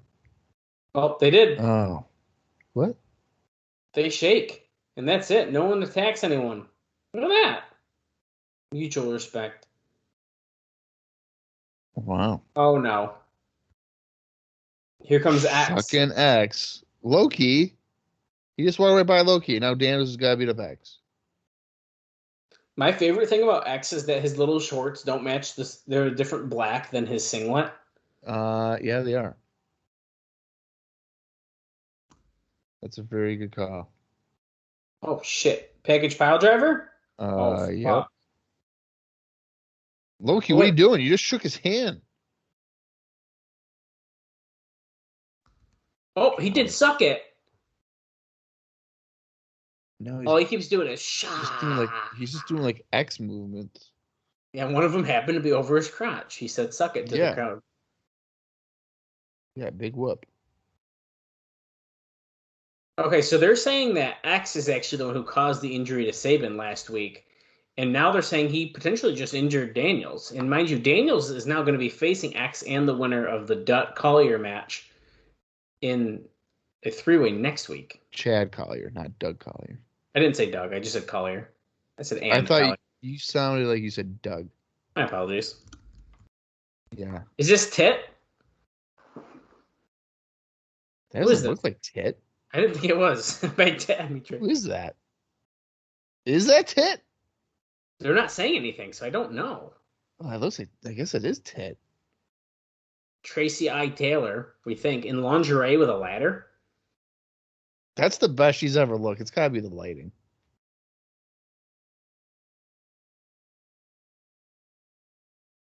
Yeah, it's got to be. With Shane Douglas like that? And here, yes, Shane Douglas saying, "You impressed me last week." I feel like this was from a few weeks ago, right? Yes. Isn't this where he shakes their hand? Now, Yeah. I'd like to point out that during Tracy's segment, oh wait, hold on a second. Raven is bloodied in the back. Raven, can you get a partner? Punk and De Niro are back here. Punk still has the purple hair. Oh, yeah. He said, we didn't go out and help him because it was his decision, and tonight he needs a taking partner. Also, it looks like Punk has Crash written on his wrist tape as well. Yes, he does. His blood is my blood. His pain is my pain. When he needs to choose a taking partner, he will make the right decision. Punk is certain that Raven is going to select them as a taking partner. April's got plenty of underboob shown tonight. Here's Chad Collier. But as I was saying, Tracy was seen on the cell, and Tenay goes, "It's kind of interesting. They're always watching X Division matches." And they have made no reference to the fact that a couple weeks ago, Michael Shane came out to the franchise's song before it kicked into his own theme song. That's right. They've said nothing. That's right. I feel like that was a whoopsie. I do too. Here's Sonjay Dutt. So Dutt is filling in. Do we think Dutt is going to move on to the finals versus Chad Collier? I don't know. I think that Sonjay should win. I do too. The whole thing.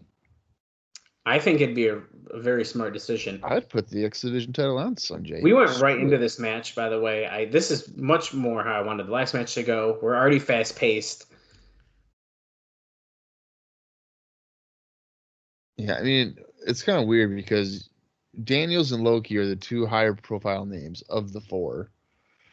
You would think they would have that match. These guys would maybe kind of go slower, but maybe they're going to go faster because they know they need to get the crowd into it. Yeah, pop-up dropkick by Dutt. Collier is at ringside. Dutt, springboard, crossbody. He didn't get a lot of elevation on that. No, he did not. And usually he gets quite a bit, so that was kind of weird. Maybe he slipped a little when he jumped or something. If you're following along at home, we're at 50 minutes and 33 seconds. So we have just over an hour left. Here's Tracy. Tracy I. Taylor, Tit. Not officially, but I'm calling her that until they tell us that. I'm telling you, she does not look like the same person from there compared to the video package we just saw. Yeah, that was a weird package, though, too. I don't really understand what was going on. Maybe that's how she ends up marrying Frankie Kazarian. It's just like he saw her in the right lighting. But come on, she doesn't look bad.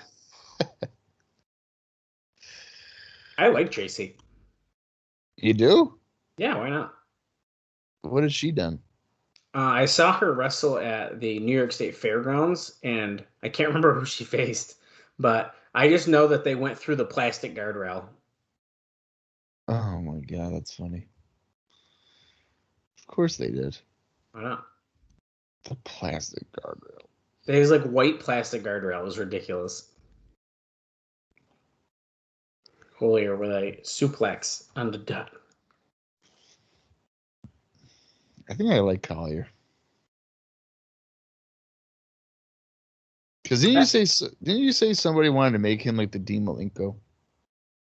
Yeah, I believe that was in our notes last week. He kind of looks like him. I can see the resemblance. Yeah. He can be the dean of our X division. I'm cool with that. I haven't seen a lot of him, but you know what? I'm down. Better than X, man. Anything's better than X. I'm surprised you don't like X. I thought you would have. I don't know, man. Nice I think back it's like suplexing. it's too like BS for me. Like that seems too much like just some silly shit, and I don't like that they're making silly shit out of the X division because I like the X division. I think that's the part that gets me. Yeah. Double underhook slam.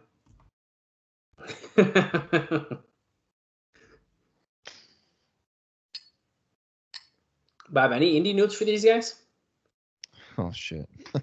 Yeah, I didn't even look for Daniels and Loki, for God's sakes. I figured it was time to maybe bring that up. Ugh. Well, let's look for Sonjay first here. As he gets slapped and punched in the corner. What the fuck? Let's see. Sonjay.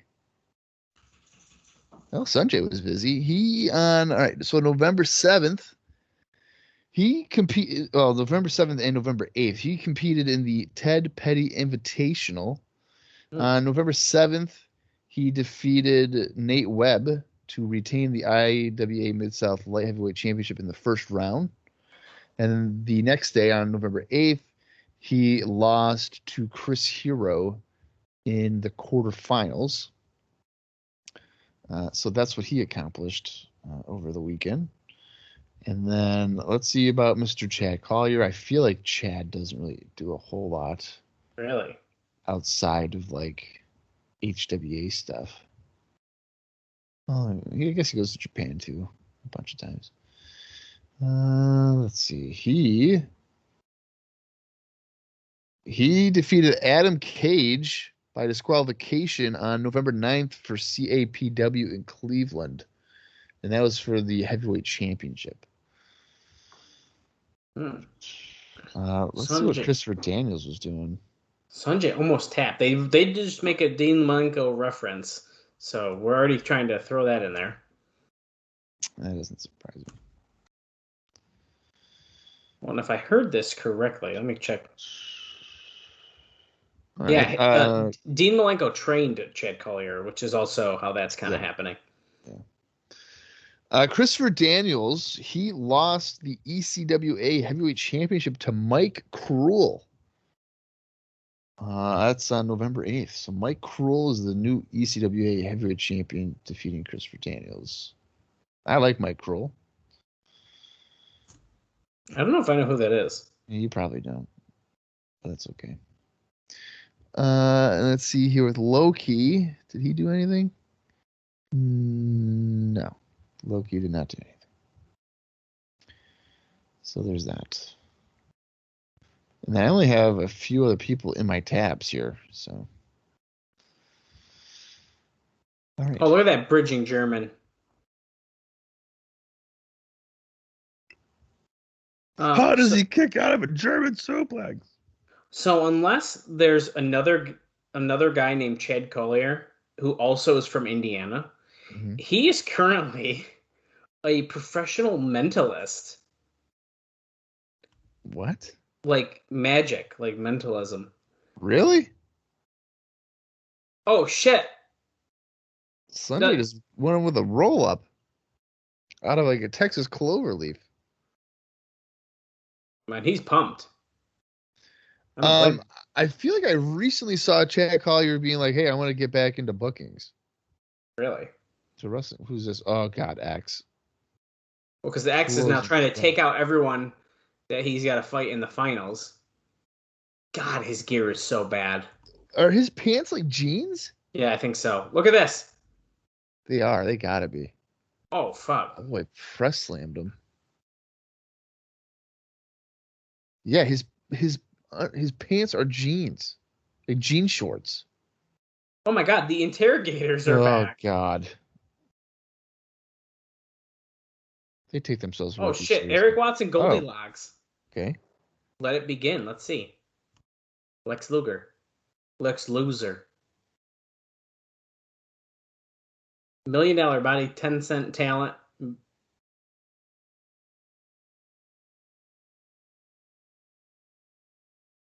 I forgot that Luger is kind of a heel on the show, but so Eric Watts is shit all over him. Oh, Goldie called Scott Hudson a job stealer.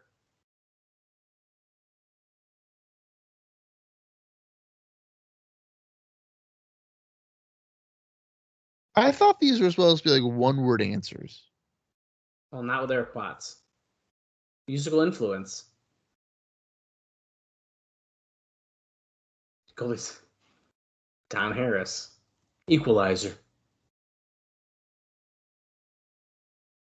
China's new CD.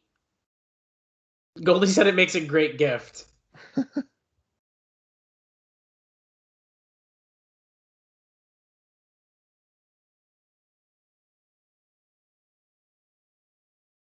Eric Watts is so painful. Oh my god. Singles or tag teams? Goldie just smiles. And Eric Watts said 3-way. Oh, Goldie said she'll have to charge him for that question.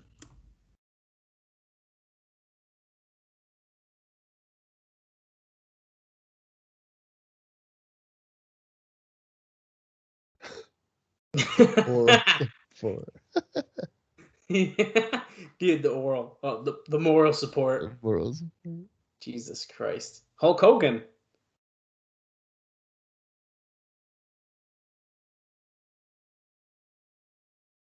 Hulk Hogan is to wrestling as Elvis is to rock and roll. The only thing left in his career is to win the NWA Championship.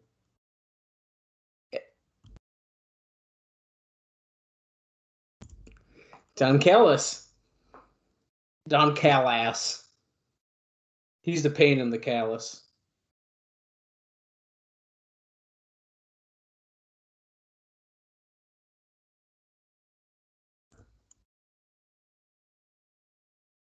Okay. Did they ask Hulk Hogan twice? Yes, to Goldilocks and To to Gold. Eric Watts. So they're asking the same questions. He's a power hungry SOB. Wow. You are gonna get rid of him, aren't you, Eric? Any more questions? Eric, you're gonna get rid of him. Come on. Eric? Answer me, bitch. As Scott Hudson talks, Bob, take a look. Chad Collier. Get out of here. That is definitely Chad Collier. Crazy. That's nuts. Well, he's on Twitter, but his page is protected, and he only has like 17 followers. So I don't think we'll be tagging him anytime soon, but...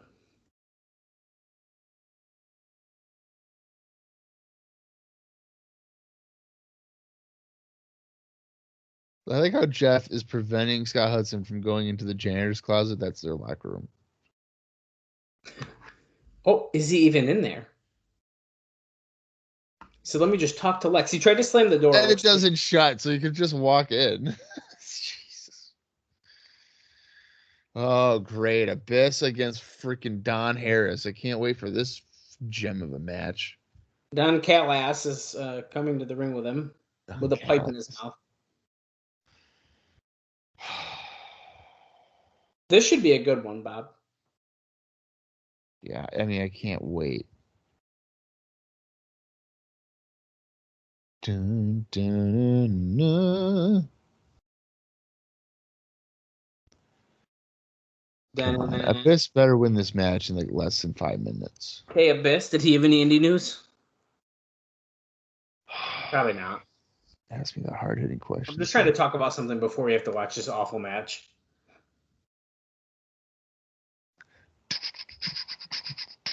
Oh, look at Chris Vaughn with him. Wicked hype.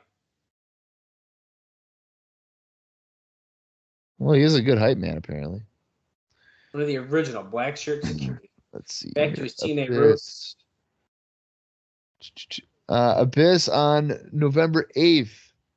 He lost to Crazy K for NAWF in Fairfield, Connecticut. but he went by Justice. Oh. So, there's that. Abyss clothesline over the top. Don Harris coming after him. Hits him up against the guardrail.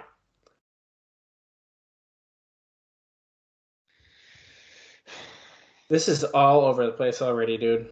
This is annoying. I truly do not like Don Harris. Why? Because it's Don. It's Don. If it was Ron, it'd be a different story, but unfortunately it's Don. Hey, we broke over the hour mark. We're at an hour, 2 minutes, and 48 seconds. So we're moving. Oh man, it says an hour 2. I thought it was an hour 7. Damn it. No, that's a 2. If Bob would open up his eyelids, he would know. I'm trying not to fall asleep over here, man. And Don Harris ain't fucking helping me. Well, I respect that, I guess. But Jeez. This is just ridiculous. Abyss Who cares choking about Harris Don in the Harris? corner. I don't care at all, actually, but I almost want Don Harris to accidentally come out with a Nazi shirt. That way he has to be kept off television for a little while. again? Yeah. You mean again? Yeah, again. Yeah. The match that was erased from TNA history, essentially, because he came out with a Nazi shirt on. But not for us. We saw it. Not for us, because we see it all. That's right. I do Abyss. like how they erased it from their history, though. That's kind of funny. I think it was mostly because the edits for the Impact Plus are like the Canadian versions that were supposed to be on like Fight and stuff like that. So Right. Yeah. that's why there's like censored swear words and that kind of shit. So Yeah. And like Pluto TV stuff. yeah. So I think there's good reason why it's not there, but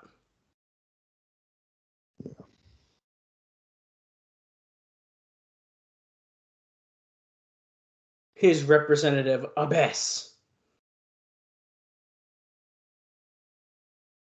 Oh, clothesline out of the corner by Abyss. A devastating move. This is still making Abyss a face, in my opinion, because I don't like Don Harris that much, you know? Yeah, he's beating up a Nazi. Chris Vaughn is so excited. I don't think either man has like left their feet, technically. Not really. Which is like, if you can get that, that's pretty good.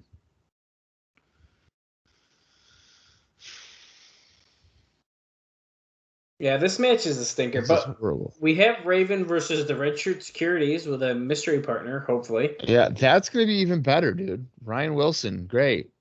And then we have Sting and Styles against Ugh. Jarrett and Luger in our main event. The definition of B+ players going at it. Great. Wow. That's right. AJ Styles is a B+ player. Bob, okay, what the fuck? What is wrong with you tonight? Get a Coke. I have one. Bob, Coke are you Zero. a soda drinker like early in the morning? No, I try to avoid that. I know more than one person that cracks open a Diet Pepsi every day at like 8:30. Who? People I work with. Oh, no. No. I can't do that. Because I've noticed that if I do that, the rest of the day, I just feel like I'm lagging. Really? Yeah. So what I do is like, first thing I do when I wake up, because I sweat and I'm a mouth sleeper for breathing purposes, I go to my water jug and I chug some water. And then when I go to work, I immediately grab 3 water bottles from the, like, hey, you guys can have water bottles that they just like store use or whatever. And I put those in the cooler and I drink those throughout the day. Oh, so I was going to say, I hope you don't buy 3 water bottles a day. No, I'm not a moron.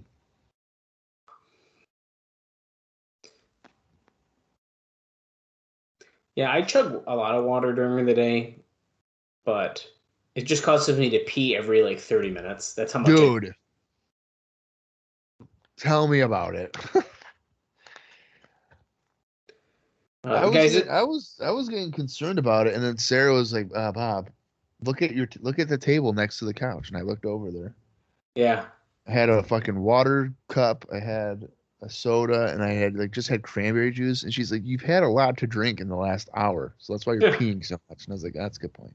Abyss just went for a leg drop off the middle rope, but Don Harris moved. Just before that, Abyss gave him a side slam. This match is not very exciting. We just got a shot of Don Harris's ass on the screen. They just cut away from it, but what the heck? Yeah, that was great. Thanks, Scott D'Amore. Chris Vaughn, I don't know what he's all amped up about, man. I think they slipped something to his drink. He must have had a Coke earlier today. Yeah. Abyss off the rope. Oh, Harris goes to a choke slam. Oh, Abyss breaking out of it, though. Elbows out of it. Abyss calling for one. Oh. Don Harris ain't no big show, I'll tell you that. Okay, a blatant low blow. Rudy Charles is like, you can't do that. Huge big boot to Abyss. After a fucking low blow right in front of the ref. Oh, he stomped on Don Callis' hands because there can only be one Don. Oh, I just good hiccup there. Choke slam. Oh, thank God. Dude, I would have died if he fucking beat Abyss clean.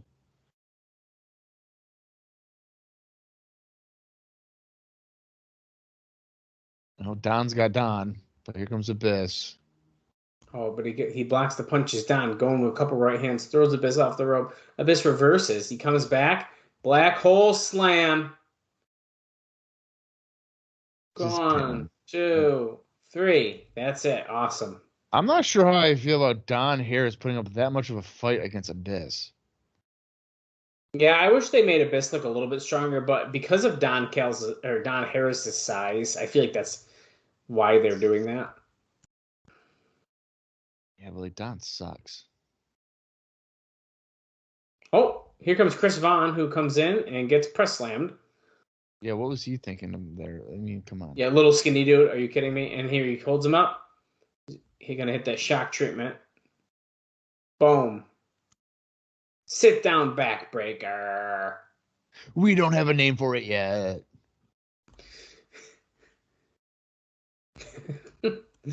I love that they don't have a name. The mind control that Don Callis says over it. Who's this? AJ Styles, who looks wicked small compared to Abyss. Because he is. They're staring off. Is there going to be some kind of outrage about that or what? This is a look into your Lockdown 2005 main event. Oh my God. AJ Styles versus Abyss in the steel cage for the NWA World title. But that right now, because now Styles is going after him. Styles comes off the rope. Wait, what did you just say? It's for the world title. Not Lockdown. It's not? No. Okay, then they're just fighting at Lockdown. It's for the #1 contendership. Okay, it's been a while since I saw winner the show. fighting Jarrett at Hard Justice. Come on, dude. I haven't seen this show in a long time, okay? Forgive me. The fact that I knew that off the top of my head and you didn't speaks volumes. Yeah, Harris just threw the chair. I just remember the match, okay? And it's definitely the main event, isn't it? Yes, it is the main event. But it's not for the title, okay? Not for the championship. Okay. Forgive me, for I have sinned. I forgot the Lockdown 2005 main event simulation. And Bob knows it. Bob, what's the date of Lockdown 2005? Are you going to look it up? Yeah, I will. Okay, I'm going to say it was April 23rd. Hold on. Oh, look, we're at 3 Life Crew. PG looking like a phony rapper here. Oh, what was the date you said again? April 23rd. Dude, what the fuck? April 24th. Damn it! Why am I always one day off? You're always one day. Fuck. Damn it. Conan says, yeah, we do the damn thing. God, it's so annoying. Okay, and he's speaking Spanish, and I don't know what he said, but here, BG, what do you have to say? Nothing? Oh, he said he doesn't know what he said either. He says you don't want to know what he said. Oh, well, I don't know what he said. I don't know what he said either. Next week, tag team title shot. They beat Gilberti and the Goons. America's Most Wanted. Wait, speaking of. Here comes Harrison Storm. You want to play games like that? Then you take the title match next week. But you listen to me and you listen to me good, BG James. If you win and someone take those belts, you got two guys right here that are going to be standing behind the curtain waiting for you. And Storm says, if you lose, get the hell out of our way. Okay. All right. Security alert. Oh, okay. Who's going to be Raven's partner? I'm thinking Terry, because it's been rumored. Terry would be a fun surprise. I think that's a really good idea. I really don't know who else it could be. It ain't going to be Shane Douglas. Tommy Dreamer. Sorry, I lost my train of thought with April's glitter. I don't even know if Tommy Dreamer was released yet. Well, I don't think he comes in for a while. No. I mean, I don't think his first TNA appearance is until like 2009, isn't it? Yeah, I think it takes a while. Because his debut is something that's going to change the face of TNA wrestling. You're saying from our president, Dixie Carter? This is a momentum shifter. Tommy Dreamer is coming home, baby. Hey, speaking of Dixie Carter, I still am going to be reading that press or the statement she said. I'm going to say it's a press release. It's gotta be. In that Luger main event here coming up after this match. So stay tuned. It's not. I'm hyping it up like it's like groundbreaking. It's not really, but it's pretty interesting. This is what I think. My prediction is that she's going to be like, listen, no charges were filed. He's fine. See you on Wednesday at 8. Here comes Raven. Look at that girl still wearing the heavyweight title, dude. I can't believe that she's wearing a toy replica that you get at Walmart. What the fuck? Raven's coming out, bandaged up, holding his wrist with a trash can. He's like barfing up blood. Like, what is going on? He cuts the music. She's got a microphone. I suppose that maybe I would be foolish not to pick a partner. The fact that you just grunted. Wait, look at the Gathering think he's going to pick them. Wait, the most evil person he ever fought. Wait, Punk's pointed at himself. Little inside baseball there. Yeah, hello. I don't know if I don't know if I really trust him. He can't hate me anymore than he hates the two of you. Oh my god, it's Jerry Lynn. Oh, fuck me. Shit. It's Sandman, guys. Look, De Niro and Punk stopped moving and just looked at each other like, are you fucking serious? Okay, so Raven and Sandman are going to be facing Redshirt Security, and here is Sandman who just tripped on a chair. And he's wearing that Raven t-shirt. Now, this is interesting because, remember, Raven at one point brainwashed Sandman's family. And he also threw him off a balcony here in the asylum. So we don't talk about that one. Look, can he trust him tonight? Sandman pokes him with the kendo stick. Hopefully he trusts him, because Sandman, why would he say, oh, they do. They do. Right. Raven used a trash can. Now Ryan Wilson, he did Northcutt first. How bad? What do you think about this surprise? You were hoping for Terry Funk. You got Sandman. What do you think? I'm really indifferent about it. It's not Sandman's not really a surprise considering we just saw him last week. So, Don Callis didn't like Sandman, remember? So it kind of ties into the story. It does tie in, yeah. Raven had a couple of appearances over the weekend. That's right, folks. I remember to have some indie notes here for this match. On November 8th, Raven teamed with Steve Corino in a losing effort against Dan Moff and Homicide at JAPW's 6th anniversary show. And then on November 9th, Raven lost to AJ Styles for CAPW in Cleveland. That CAPW show looks to be a loaded show. Wow. And let's see if Sandman amounted to anything in recent memory here. I'm always one page off when I freaking click it. Let's see here.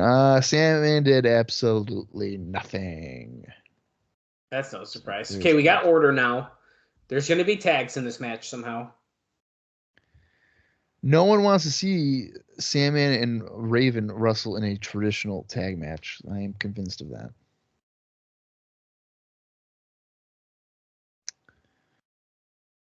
Right. There's that. Oh, running bulldog by Sandman onto the North Cut. I've never been more invested in a tag team match than this one. Sandman, I feel like that's slingshot not leg drop. But you think that Triple X America's Most Wanted cage match from earlier this year was better? No. No, sirree, Bob. It didn't have as much behind it as this one. The Red Shirt Security, a fucking security team, is a tag team on television, on pay-per-view, every week. Yeah. What do you have against that? Come on. Don't come on me. Come on. Come on, man. Raven. Running bulldog out of the corner. And listen, I'm gonna. You hate my bias, right? You hate. I love too much stuff that's TNA. Blah blah blah.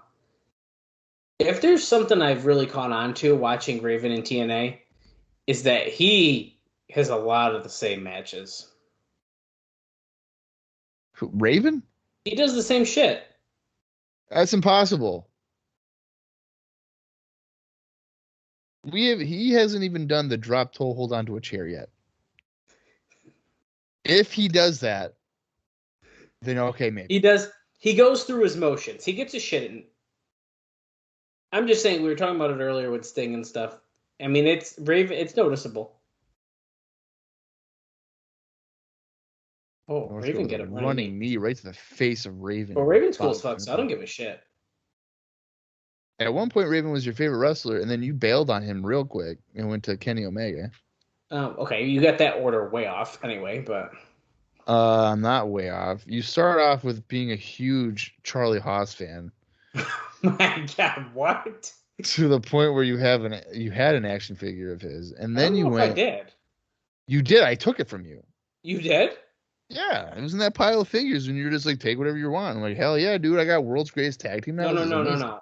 I said take whatever you want besides my Raven and Shawn Michaels figures. Right, and then you forced me to buy a Raven figure on eBay for $12. So that was nice. Thanks. Despite the fact that you had two of them, and then this is the same guy that wants me to let him know when Kenny Omega figures are at the local Walmart so that he can go ahead and buy one in the box. And he can't do me a favor. Because you'd think my best friend would have bought me something I literally just said I wanted. And that he knows are hard to find, and that I would have paid him for. I'm such a dick. I love it. Oh, North Cut with a super kick to Raven. Yeah, he's got to take some lessons from James Storm. No, your favorite wrestlers, it went from Charlie Haas to like Rene Dupree, which was weird. And then like Rob Conway. And then I think you also went to like Sylvain Grenier.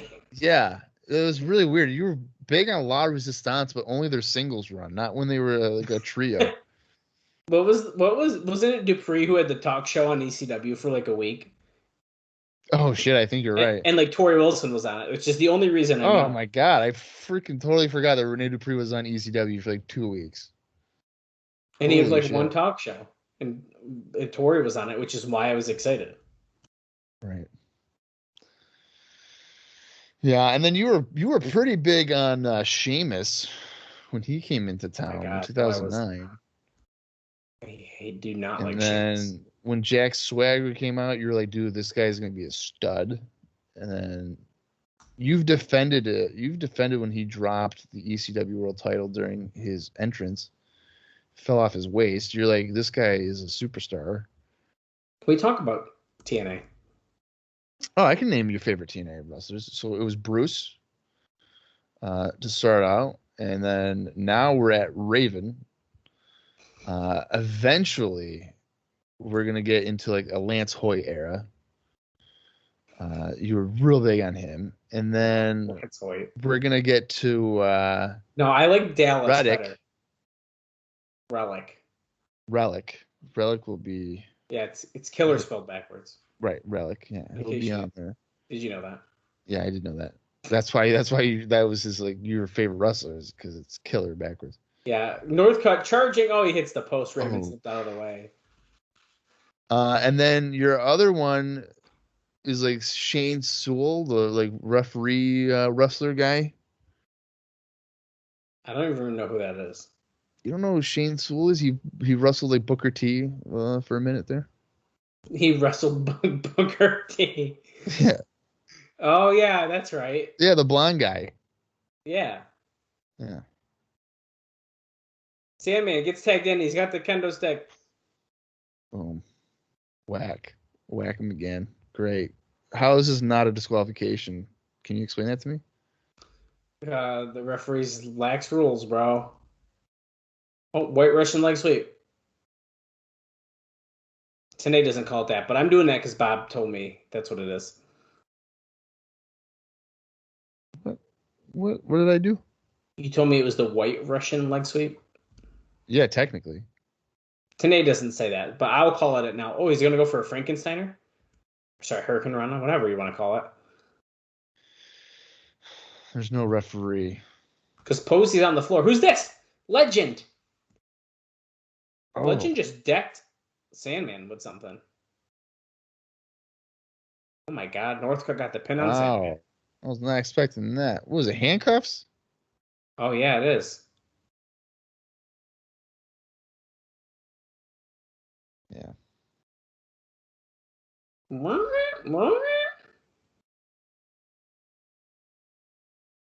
Oh, dude, someone's screaming at them right now. But Legend and Wilson are attacking Raven. Northcutt's taking on Sandman here. It looks like we're trying to handcuff Raven to the ring. Oh no, we're not. We're Irish. I would have thought. Big boot. I would have thought that Legend was part of the black shirt security because he's wearing a black shirt. Here comes the gathering. They were told to stay out of Raven's way, but here they are. Well, they're children. They don't listen to adults. This purple hair punk is really trying to piss me off. I don't know if I'm just hate it, but it's weird. I don't know if it's because I'm irritable, because I'm tired. It could be. But look, you said the punk is saying you should have picked us. Yeah, come on, dude. Oh, they got attacked from behind by Legend and Northcutt. Man, that's a bummer.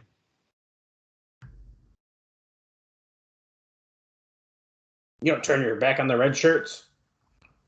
That's why that says in the Wolfpack song, "Don't turn your back on the Wolfpack." It's the same thing. They got red shirts on. So did the Wolfpack. Don't turn your back on the red shirts. Wolfpack. You might end up in a body bag. Don't turn your back on the Wolfpack. And here comes Eric Watts came out, and Legend's going after Watts.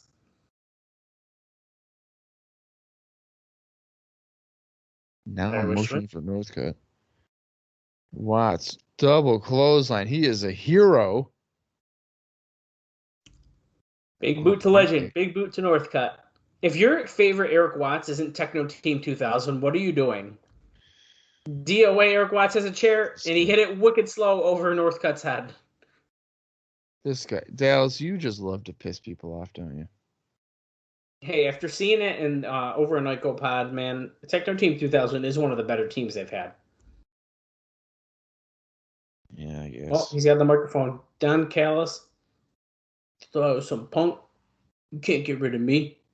I'm the DOA. And this is Watts' world. Watts' world.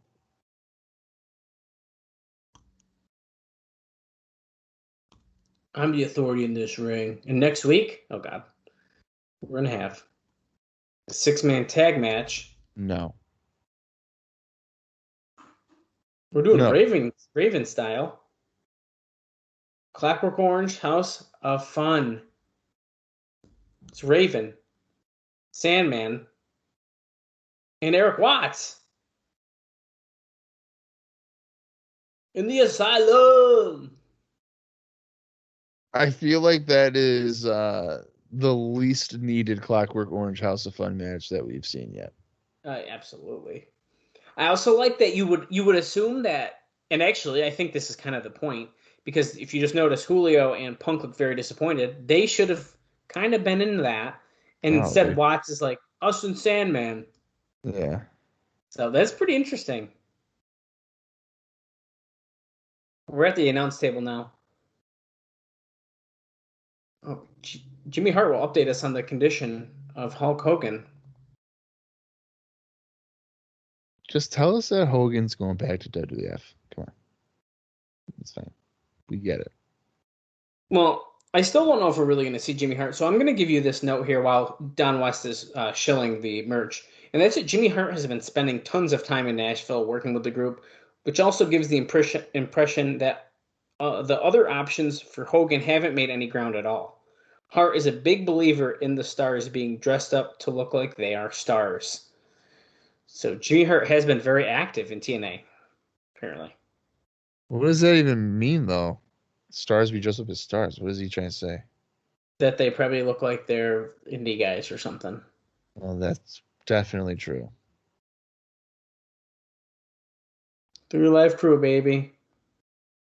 Take on Simon Diamond and Johnny Swinger. And then we got that six-man Clockwork Orange House of Fun match next week. I'll be honest, man. Next week doesn't sound too great already, but No, it is not. But that's okay because we on the TNA Cross the Line podcast will be purchasing the show and watching it for $9.95. Of course. Okay, you ready for our main event? We're at 1 hour 28 minutes and 28 seconds. Okay, thank God there's a video package because I was terrified that this was going to go a half hour. Explosion? Whoa! Sting was on Explosion? What the hell? I can't wait for you to read like his fourth booking where it's like, so Sting beat Nate Webb on Explosion number 48. I'd be like, what? It's showtime. Oh, Jimmy Hart. We got another tag next week. Jimmy Hart is going to he promises he's going to help Styles win the belt. Yeah, I bet. This is a lot of... Now we got Don Callis talking to Abyss. What the fuck? Abyss? Maybe this was what they were trying to, when Abyss was going to be in the tag match, this was part of it? Yeah. Jeff Jarrett talking about himself in the third person.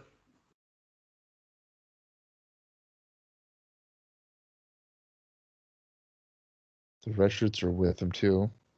You boys are going down. All right, now that's a cool camera shot of Jarrett, Abyss, red shirts, and Don leaving from behind them. That is a good camera shot, yeah. What's this? Oh! Sting. Sting's getting the first entrance? Well, Total Package probably got to get the last one, right? Because he's coming. That makes sense. Here he comes, baby. It's Sting! I'm trying to hear the crowd. Is the crowd even popping for this guy? Well, this is probably the loudest pop anyone Get the fuck out of here. Okay. Whatever. It is, dude. Yeah, all right. Dude, come on. Look at that crowd. They're barely even making any movement. The music is up very loud in the Asylum, so I can't hear the crowd very well at all. Just judging by their physical reactions, it looks like they're already kind of like, okay, dude, we've already seen you a bunch of times. I could see Sting every week and be excited still. Yeah, well, just put on some nitros and you'll be fine. Better matches, by the way. Wow, okay. It's true. Wow, okay. Here comes Styles. AJ Styles had better matches in WCW as well. Yeah, okay. Here comes AJ Styles, wearing his white, accompanied by Jimmy Hart. So I was wrong. We are seeing Jimmy Hart again, but you got your note early. You're telling me you haven't seen AJ Styles against Kaz Hayashi on a Thunder in 2001? I actually did see it. Well, there you go. Then, like, what are we talking about? Remember, I watched all of Thunder and Nitro from April 2000 to the end, and pay-per-views. I watched it all, man. Yeah. And I had a lot of fucking fun doing it. So yeah, you did. I will never forget getting a text message. Dude, Kimberly Page. I'm like, dude, Slamber, like, what are you doing? Okay, yeah, we get it. For Spring Stampede or whatever. I didn't see it coming. Yeah. I was like, dude, that happened 20 years ago. My favorite part was that I could text you any of those shows and you knew exactly what I was talking about. Yeah. It's like, dude, I can't believe what Tank Abbott's doing. You're like, yeah, man, it was bad. Yeah, dude. I watch that era all the time. It's one of my guilty pleasures is just to start from the reboot and just go forward. Here comes Jeff Jarrett. So we are, in fact, saving the total package for the very last entrance. Which is kind of interesting because it's like, yeah, Lex Luger, but he's clearly a heel with Jarrett, so right. People should be booing him, but are they excited to see him? It's kind of a weird situation when you bring in like such a big star as like a heel like that. Well, it's a rarity for a wrestling company to kind of highlight a murderer. So for them to do that with Luger here is my God, pretty unique. We went there. Well, I mean, he kind of is responsible for the situation with Liz. So. Well, Luger has since turned his life around, and he's turned his life around. But in 2003, he kind of killed somebody. So yeah, 2003, he wasn't doing too great. No. I feel like the crowd's dead. Right now, dude, the crowd is silent. Yeah. It's my world. This is the third time seeing Jarrett tonight, so I wouldn't be quiet too. Between interviews and the other promos, and oh my God, dude, we've seen him. This is at least our third time. Here we go, dude. Total package time. I wish he was just package. The total package. His music doesn't really fit him, but whatever. Let's see. Here he is. He's got a robe on. See, even today, one of the biggest superstars in professional wrestling. I don't know about that.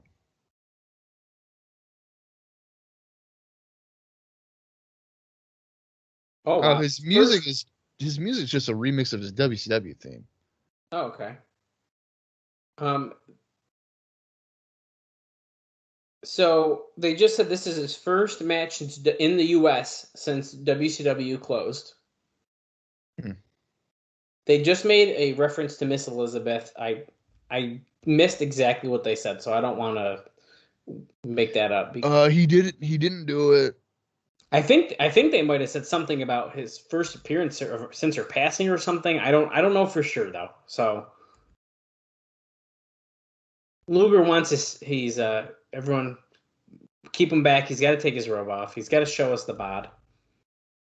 I wish he was wearing that replica title that the girl has. That'd be funny. Well, there's no denying that Luger's in great shape. So he couldn't get his jacket off. Do you see? Okay, Tanae just said, "Do you see any ring rust?" Well, he hasn't fucking wrestled yet, Tanae. So no. Luger's so big, his head looks small as fuck. Yeah, it does. Yeah, he looks like his head is like CGI'd onto that body. Well, look how big his upper body is. Like his torso. Well, his head, his face and stuff looks like he's 50, and his body's like, nah, dude, I'm 35. It doesn't look right. And AJ Styles looks like a fucking child. Speaking of AJ Styles, let me get this indie news out of the way. He was part of the Ted Petty Invitational for IWA Mid-South on November 7th and 8th. On November 7th, he defeated Todd Sexton in the first round. And then on the 8th, he defeated Jerry Lynn in the quarterfinals before losing to Danny Daniels in the semis. Don Callis on the microphone. And that's all there is for indie notes. I'll read my thing right after the Don Callis talks here. Okay. Saying that Styles has no business being in the same ring as the NWA World Champion Jeff Jarrett and the total package Lex Luger, who has this Hogan 98 tan going on. Yes, he does. Sting, not as tan, not going to win the belt. Do the booby dance, Lex. Wait, Luger's got to talk quick before the match.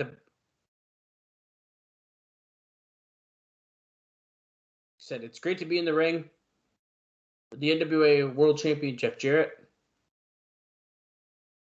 Sting and I have had our differences, but AC Styles, what's his name?" So he messes up AJ Styles' name on purpose. Well, he did that on purpose. Yeah. Oh, yeah, I know. He said the same thing Cal says, "You don't belong in the ring with us." Jimmy Hart's like, "Yeah, you do, baby." Why does AJ look terrified? Because everyone in the ring is bigger than him, including the referee. I don't know about that. Okay, so this match is about to begin. Oh, wait, hold on. Sting's got to talk. Wow! Woo! It's showtime. I'm Sting. My God. AJ Styles in the house. I thought he was going to say his house. AJ has freaking jobbed out so many times.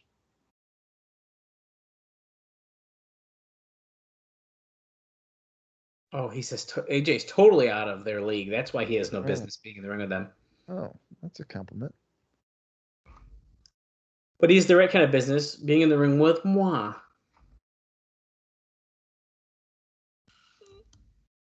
Welcome to Nashville. How much do you think Luger got paid for this?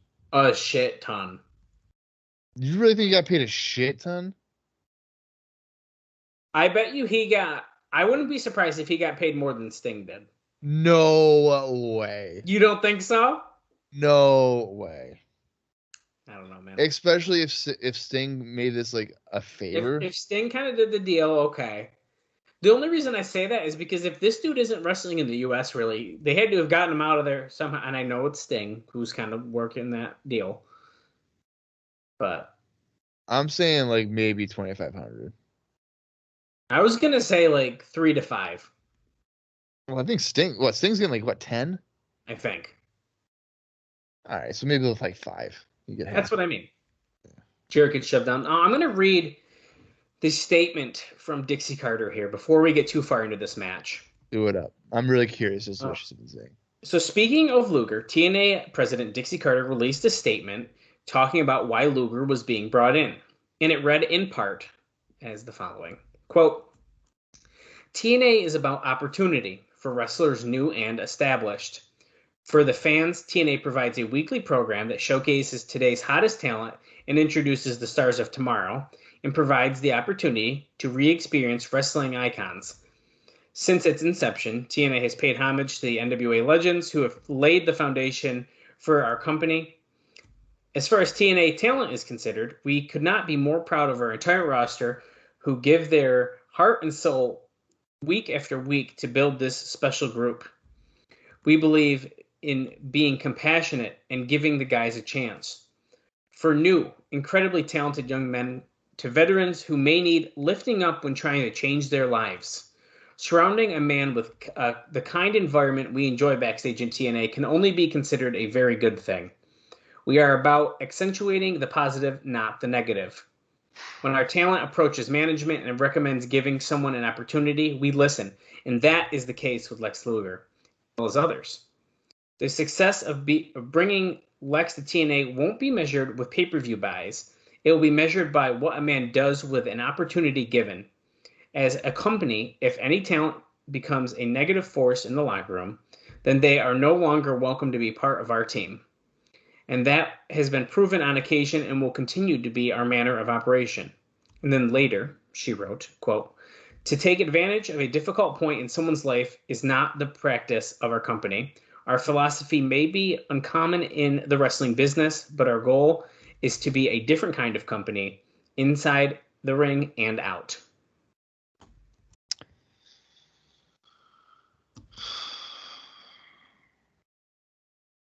What did I learn from that? Well, I think you didn't learn much besides that they had to put out a statement because they were bringing Luger in, and it's to have opportunity. Someone's trying to change their life. You could see her public relations background in that entire press release. Right. like I said, I wasn't holding back no groundbreaking information here. I just think it was interesting that they had to have this whole statement about it. And the fact that they barely really touched on Luger in general. They kind of kept it very generalized. Luger's in the ring now. Flexes to Styles. People trying to turn their lives around and make turn a negative into a positive type of stuff there. Yeah. She definitely downplayed it. Very much so. Yeah, absolutely. But on that note, I believe that's my last note. Oh my God. Luger just stood there. Styles ran with a shoulder block and he flipped inside out. Yeah, there's that booby dance. There we go. Yeah, no, well, while you were reading that speech, Sting almost put the Scorpion on Luger, but he was able to get to the ropes as Styles was beating up on Jarrett as well.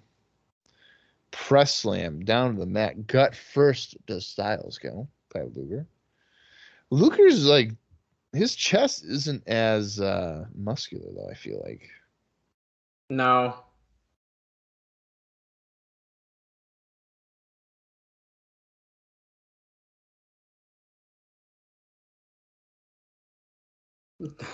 Lex Luger is not 6'5".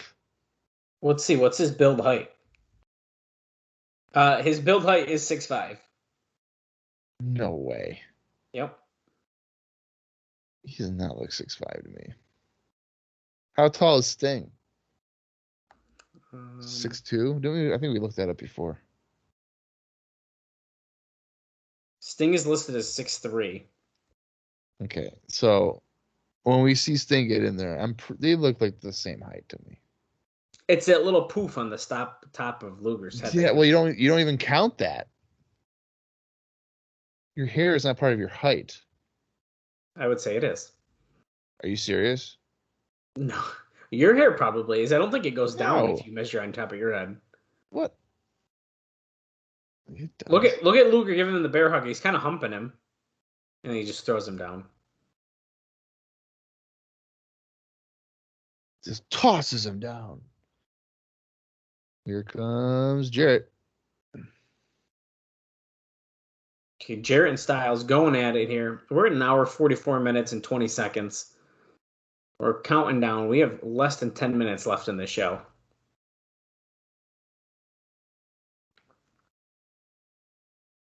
It's going to be the longest 10 minutes of my life. Styles into the rope. Comeback. Spine buster by Jarrett. Oh.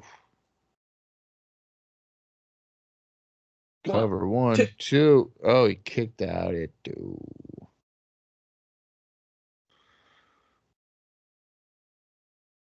What has AJ got left in the tank? He's got nothing left in the tank. That's right, folks.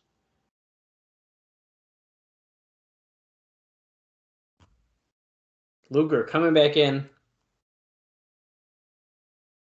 Styles is getting his ass beat. Sting's going to get the biggest pop of anyone ever when he gets this hot tag. It's going to be the greatest hot tag in the history of I think some of that wood is going to fall off the roof of the Asylum, if I had to take a guess. I think you're absolutely right.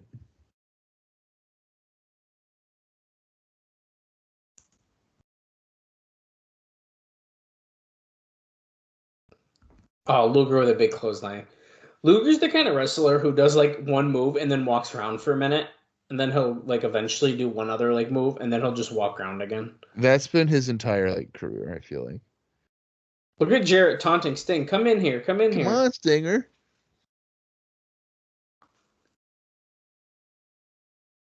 Well, Styles going for a standing hurricane, but Jarrett counters it. Well, he blocks it, and he's calling for Luger. Luger distracts. Here comes Sting. Gets the hot tag. Oh, but the ref didn't see it. Powerbomb. Yeah, but Sting like kicked him in like the butt. Yeah, I noticed that. But then he still hit the powerbomb, so that was weird. He's like, hey, sorry. Andrew Thomas is like, can I turn around yet, Sting? Tell me. Okay. All right, I'll look. All right, cool. Hey, Steve, is that okay? Steve? Steve, is Jarrett out of the ring yet? All right. Let me just turn back around. Steve, how's Lex doing over there? Okay, can I go?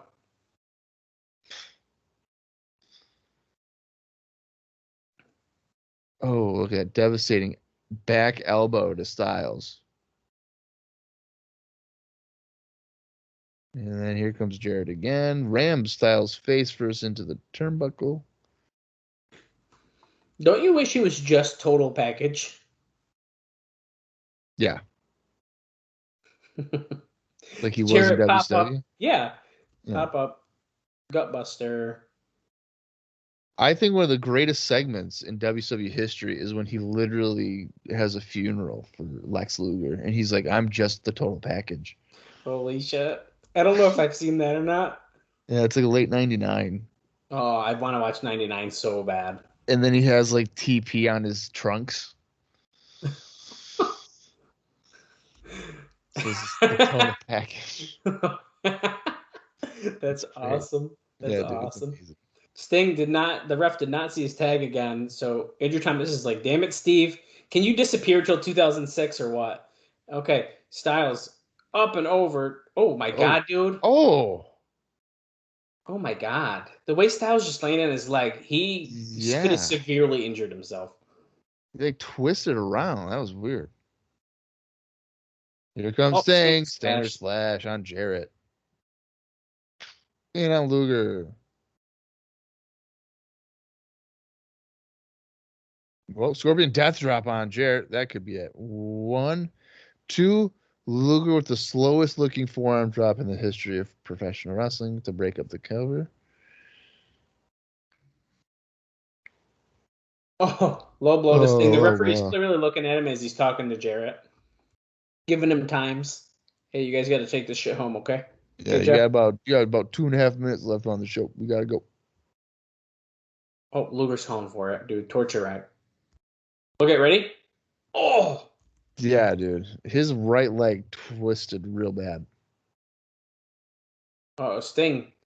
Oh, nope. Sting counters. I don't even know if Luger was going to get him up. Why would you say that? I don't know, man. It did not look good. Styles must be okay. He's climbing to the top rope. Crossbody to Luger. Oh, he got him. Was he supposed to? I think Luger was supposed to catch him. Sting's trying to grab a chair, but none of them are folding. So he's got the belt. Styles is in the torture rack, which Bob has put me in before, and it does not feel very good. Oh, Sting used the baseball bat, though. Whoa. Okay, wait a minute. Sting hit Luger with a baseball bat 4 times. And the referee didn't call for a DQ? No. Whoa, dude. Okay, Luger's completely no-sold 4 baseball shots to the gut. Well, he's dumbfounded, dude. He's fine. Styles just got a pin over Lex Luger. That's huge. Yeah, but that means nothing because he had to use a baseball bat on 4 times. Still pinned him. In the record books, it doesn't say how he got the pin. It just says he won. But look at Luger and Jarrett beating up them. But Sting's coming back because he's got that bat. Sting's a pro, by the way. His is not plastic. I'm just saying. How do you know? Because it's Sting. Styles going to put the Styles Clash in on Jarrett. But here comes Abyss. Oh, boy. Sting and Luger look like they're about to brawl in the crowd. Abyss is going right after AJ with some right hands. And he's screaming as well. He's pissed. Black hole slam to Styles. Boom. I love that move, by the way. It's a great visual looking move, yeah. Jarrett says, I will not be ignored. Styles is obviously taken care of. Raven is taken care of. So, Hogan, it's just me and you. Oh, speaking of, there's Raven. He's not done. Oh, I thought it was going to be Hulk Hogan. Could you imagine? Red Shirt's taking out Raven. It's a fucking chaos. Here comes... Oh, my God, dude. That was a fucking nut job at the end there. And that wraps it up. Whew. Wow, Bob. Wow. The runtime for that was 1 hour, 51 minutes, and 11 seconds. About 5 minutes shorter than last week's episode. I know. Well, Bob, where you at for that one, man? I'm not really sure if I was excited for anything on that show. The crowd was dead. So I am gonna go thumbs down. Really? A full thumbs down? Yeah. Dallas, I think you're about to agree with me. I am. Yeah. It was not a very good show. No. I was trying really hard to be excited. Like I wanted to be excited that Luger was coming in, but even the X Division matches were kind of a letdown. And that was, I think, kind of the selling point of this show. So I think for me, that's almost the biggest disappointment. Yeah. Which is, Bob, this is pretty disappointing because this is the first time that both of us have given a show a thumbs down since pay-per-view 45. Wow. You gave one on pay-per-view 48, but besides that, this is the first thumbs down from both of us in a while. And I don't want to hate this show, but like there wasn't a lot there. There wasn't enough meat on the bone. It was kind of boring. Really boring. The match quality wasn't good. If the matches were good, I could look over how bad I knew that main event was probably going to be. You know what I mean? Yeah. If those X division matches kind of blew me away, and I don't know, that tag team battle royal was not a good way to open the show as well. I think that kind of killed the beginning. Sandman as Raven's partner wasn't great. I mean, there wasn't a lot there. Abyss and Don Harris. Oh my god. Yeah. No, there's a reason why these shows are heavily papered. Yeah, I mean, at least ones like this. Yeah. Do you think we're gonna see Lex Luger ever again? I was actually going to ask you the same question, and I'd be kind of surprised because he just took a pin. I feel like Luger's got to come back and at least get a win against someone, right? I don't know. I don't know. I don't know if we ever will see him again. At least not like in ring. I think only time will tell. But it seems like a weird booking to me that he'd just come in just to lose and then that's it. But I guess you never know. It's just Luger. He's not that big of a deal. Well, there you go. That's all you got to know then. This ain't no Lex Express time. Well, ain't that the truth? Yeah. All right. Well, we both have a thumbs down. That's pretty depressing. Yeah, that's a really bummer way to end this show. Yeah.